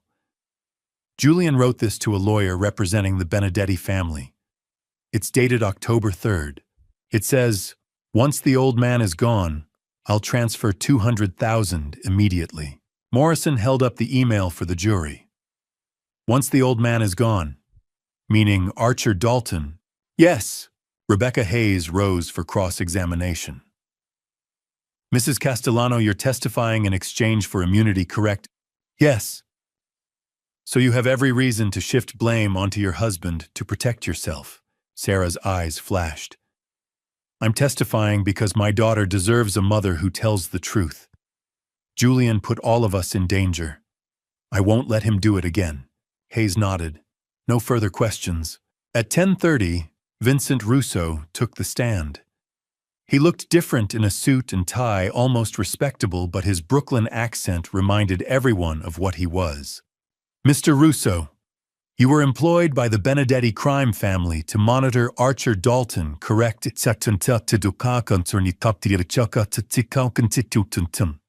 Correct. Why? Julian Castellano owed $300,000. He told my employers he'd pay it off with a life insurance policy. $500,000 payable on his father's death. My job was to make sure the old man didn't run before Julian could collect. Did Julian ever express remorse for his plan? Vinnie's expression didn't change. No. He talked about it like it was a business transaction. When I told him I was pulling out because I don't touch cops, he laughed, said his father was too proud to see it coming. Morrison held up the USB drive. You provided a recording of Julian discussing the plan. Why? Not insurance. I knew if things went sideways, I'd need proof I wasn't calling the shots. Hayes declined to cross-examine. At 2 o'clock, Morrison stood for his closing argument. But ladies and gentlemen, Julian Castellano is guilty of attempted murder in the first degree. Not manslaughter, not a crime of passion. Premeditated, calculated, attempted murder. He gestured toward the evidence table. He sent poisoned vodka. He swapped life-saving medication. He hacked a law firm to forge a will. And when his father refused to drink the vodka and gave it to David Whitmore instead, Julian didn't stop. He didn't call. He didn't warn anyone. He let Mr. Whitmore nearly die, and he let his own father become the prime suspect. Morrison's voice hardened.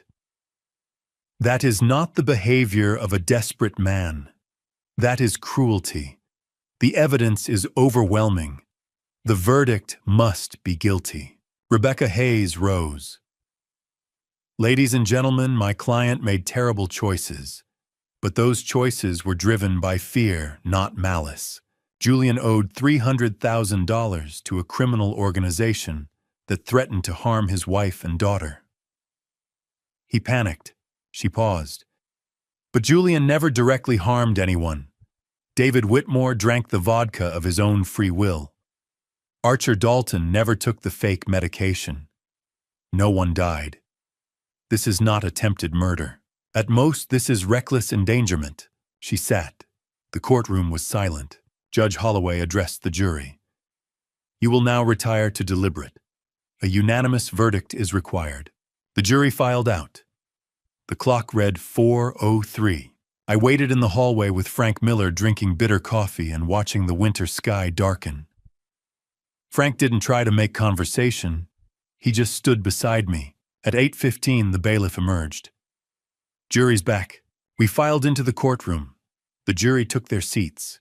Judge Holloway looked at the foreman. Has the jury reached a verdict? We have, Your Honor. On the charge of attempted murder in the first degree, how do you find guilty? The word hung in the air, heavy and final. On the charge of fraud, guilty. On the charge of identity theft, guilty. Not on the charge of conspiracy, guilty. Judge Holloway nodded. The defendant is found guilty on all counts. Sentencing is scheduled for December 30th. The defendant is remanded to custody. Julian stood slowly, his jaw tightening. He turned and looked at me. Not a garcher, but a deliberate 3-second stare, cold and empty. Then he turned away and let the officers lead him out. I didn't move. I couldn't. At 8:45, I stepped out of the courthouse into the cold Oregon night. Snow had begun to fall soft and silent. My breath misted in the air. Frank appeared beside me. You okay? I nodded, though I wasn't sure it was true. It's done. Sentencing's in 3 weeks. Judge'll probably give him 20 to 25. You planning to be there? I shook my head. No, I've heard enough. Frank studied me, then clapped a hand on my shoulder. Go home, Archer. Get some rest. I watched him walk to his car, then headed toward my own. The snow was falling harder now, and for the first time in 2 months, I felt something close to peace. But it wasn't over. Not yet. Snow had been falling since morning, soft and relentless, blanketing the maples and the driveway in a silence that felt almost holy. I stood at the kitchen window, watching it accumulate white on white, erasing the tire tracks and footprints. Kate used to say the first snow made everything new again, that it gave you permission to start over. I didn't know if I believed that, but I wanted to. At 3 o'clock, the doorbell rang. I opened the door and found Emma standing on the porch in a red winter coat. Her blonde hair dusted with snowflakes. Her cheeks pink from the cold. She held a small backpack and looked up at me with eyes that were too hopeful, too trusting. Hi, Grandpa. I knelt down and pulled her into a hug, breathing in the scent of her shampoo and the cold winter air. For a moment, I couldn't speak. I just held her and tried not to let her feel me shaking. Come inside, sweetheart. It's freezing out here. She sat at the kitchen table, her hands wrapped around a mug of hot chocolate with too many marshmallows. She didn't ask about Julian right away. She talked about school, about her friend Megan's birthday party, about the stray cat on their back porch. I let her talk, grateful for the normalcy. Finally, she set the mug down and looked at me. Grandpa, where's Dad? I'd been preparing for this question for 2 weeks, rehearsing answers that would be honest, but gentle. None felt adequate. Your dad made some mistakes, Emma, big ones. And because of those mistakes, he has to go away for a long time. How long?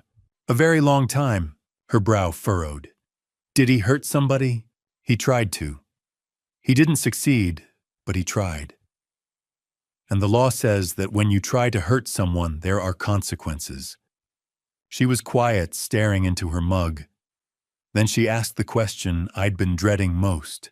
Do you still love him? My eyes burned. I reached across the table and took her small hand in mine. Yes, I still love him. But sometimes love isn't enough to fix what's broken. Sometimes people make choices that hurt the people who care about them most, and no amount of love can undo that. A tear slid down her cheek. I miss him. I know, sweetheart, I do too. We baked cookies that afternoon, using Kate's old recipe card with the faded handwriting. Emma stood on a stool beside me, measuring flour and cracking eggs with intense concentration. We didn't talk much. We just worked side by side and let the warmth of the oven and the smell of vanilla fill the silence. While the first batch cooled, Emma wandered into the living room and found the photo album on the coffee table. She carried it back to the kitchen and climbed onto the stool, flipping through the pages. Is this Dad? I looked over her shoulder. The photograph showed Julian at 8 years old, standing beside a creek with a fishing rod, his grin gap-toothed and wide. I stood beside him, one hand on his shoulder. That's him. We went fishing that day. He caught a trout almost as big as he was. Emma traced the image with one finger. He looks happy. He was. For a long time, he was very happy. What happened? I sat down beside her. He got lost, I think. Life got complicated, and he made choices that took him farther and farther away from the person he used to be. By the time he realized how far he'd gone, he didn't know how to come back. Emma was quiet. Then she said, Do you think he'll ever find his way back? I don't know, sweetheart. I hope so. But hope doesn't always mean things will turn out the way we want. She nodded, solemn and small, and closed the album. At 8 o'clock, Sarah arrived to pick her up. Emma hugged me tightly at the door, her arms wrapped around my waist. I love you, Grandpa. I love you too, Emma. More than you'll ever know. Sarah met my eyes over Emma's head, her expression tired but grateful. Thank you, Archer. I nodded. Take care of her. I will. I watched them walk to the car through the falling snow, Emma's red coat, bright against the white, and didn't close the door until their taillights disappeared. I sat at the kitchen table with my journal open, the pen heavy in my hand. Outside, the snow continued to fall. Inside, the house felt emptier than it had in weeks. I began to write. December 23rd, 2024, 8:15 p.m. 1 week from today, Julian will be sentenced. Frank called this afternoon. The prosecutor is recommending 25 years with parole eligibility after 15. I won't be there. I've sat through enough courtrooms. For 48 hours after David was poisoned, I was the prime suspect. That stain doesn't wash off easily. Julian will spend the next 15 years, maybe more, in a cell, and I will spend them here trying to make sense of what he became, trying to remember the boy in the photograph, the one who laughed and fished and believed his father was a hero. I paused, staring at the words, then looked at Kate's photograph on the mantel. I whispered to her image. I tried to save him, Kate. I did everything I could. But I couldn't. I picked up the pen again. But I can save Emma. She's still innocent, still whole. And maybe that's enough. I closed the journal. Through the window, the snow fell soft and silent, covering everything. It covered the tire tracks, the footprints, the bare branches of the maples. It covered everything. And for the first time in 2 months, I let myself believe that Kate had been right. That the first snow gave you permission to start over. Outside, the world was white and quiet and new. If you've stayed with me this far, I want you to understand something. This family story isn't just mine. It belongs to every parent who's watched a child drift beyond reach, every father forced to choose between love and what's right.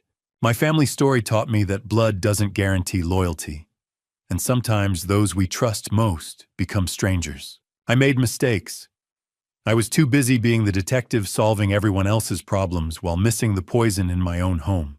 God knows I wish I'd seen the signs before Julian chose dad revenge over redemption. His twisted dad revenge, poisoning me for money, letting me become the suspect, cost him everything, his freedom, his daughter, his soul. So here's my advice: don't wait until betrayal forces your hand. Talk to your children. Ask the hard questions. Be present, not perfect. If someone you love is drowning in debt or desperation, don't look away.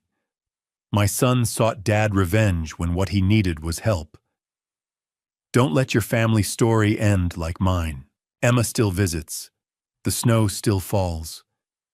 And I still believe that some part of the boy I raised is in there lost, but not gone forever. If this moved you or reminded you of your own struggles, please leave a comment below. Share it with someone who needs to hear it. Subscribe so you won't miss what's next. Your support means everything. Thank you for walking this difficult road with me. Disclaimer: this narrative contains fictionalized elements for reflective purposes. If it doesn't resonate, please explore other content better suited to you.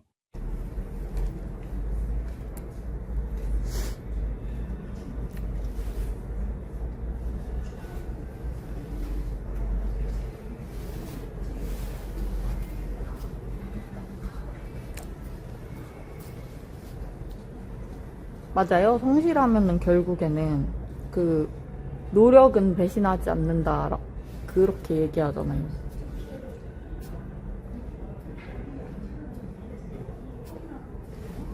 근데 그게 이제 지치면 안 되는데 그렇게 하면서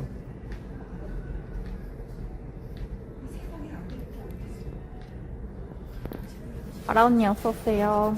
네, 잘 잤어요.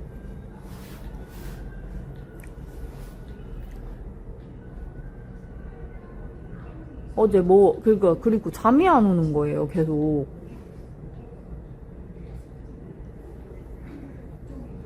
그러니까 감성이 있는 것 같아요. 그게. 감성이